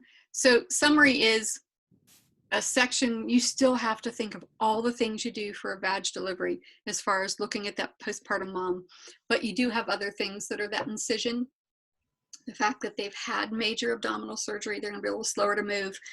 They may need antibiotics, they may need a couple extra things, but on the whole, it's still taking care of that same mom. Remember, she had that little human that now you have to educate her and make sure that she's safe because she could be extra sleepy due to the section and pain meds that she'll need. You never want to ignore those moms. You want to make sure that you're on top of what's going on. If you're seeing something that causes you to pause and think, I'm not sure, go ask somebody. Never be afraid to open your mouth and say, I'm not sure what I'm seeing. Something doesn't seem right. I can't quite get it.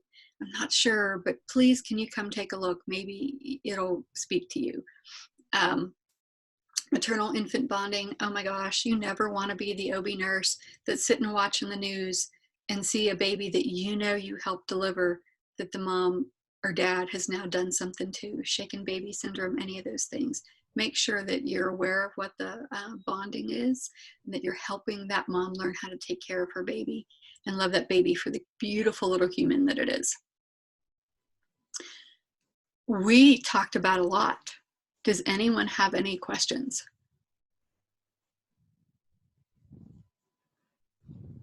And I'm a little over. I do apologize that I'm over. Oh, you're fine. We appreciate you coming to talk to us today. For sure. That was fun. I love OB. If there are any questions beyond today, you get to read and stuff or have questions, please. Miss Silk can forward anything my way. Let her know what you're wondering about. And if I can be helpful, I'm happy to. I love OB. And I would be happy to share. We appreciate that. Thank you so much. Thank you. Y'all have a great day. Yeah. You too. Thank you. You too. Thanks, Ms. Silk. Thank you. Okay, guys. So that was kind of nice having her here today because she really does have a lot more experience than I do in this stuff. So hopefully that helped you a lot with this stuff we talked about today. So we'll go ahead and get back on for our other class at 12:30. So we'll go ahead and break now so we have some time to eat and do what we need to do. Don't forget, if you didn't turn in your ATI, you need to turn it in right now. So if you didn't do that, go do it now so that you can still get some credit for that. Does anyone have any questions? You'll have your test next week, your first test. And I should have sent everyone a little tips thing about it. So hopefully you guys have started to look at that stuff. Mrs. Silk, did you get my email with the other two? Yes, yes. Okay. All right, thank you. Mhm. Also, can you check to see if mine went through? I had to submit mine on my phone. My computer's acting weird, but Okay. it's saying it's sent. I just want to make sure. Okay, I'll take a look here in a minute. Okay. I'll email you if I don't have it for some reason. Okay. Okay. And you said 12:30. Yeah, 12:30. And so I made those reoccurring invites. So just look on your community page for the last invite and it'll be the same thing. So just keep going to that one. Okay. All right, guys, I'll see you in a little bit.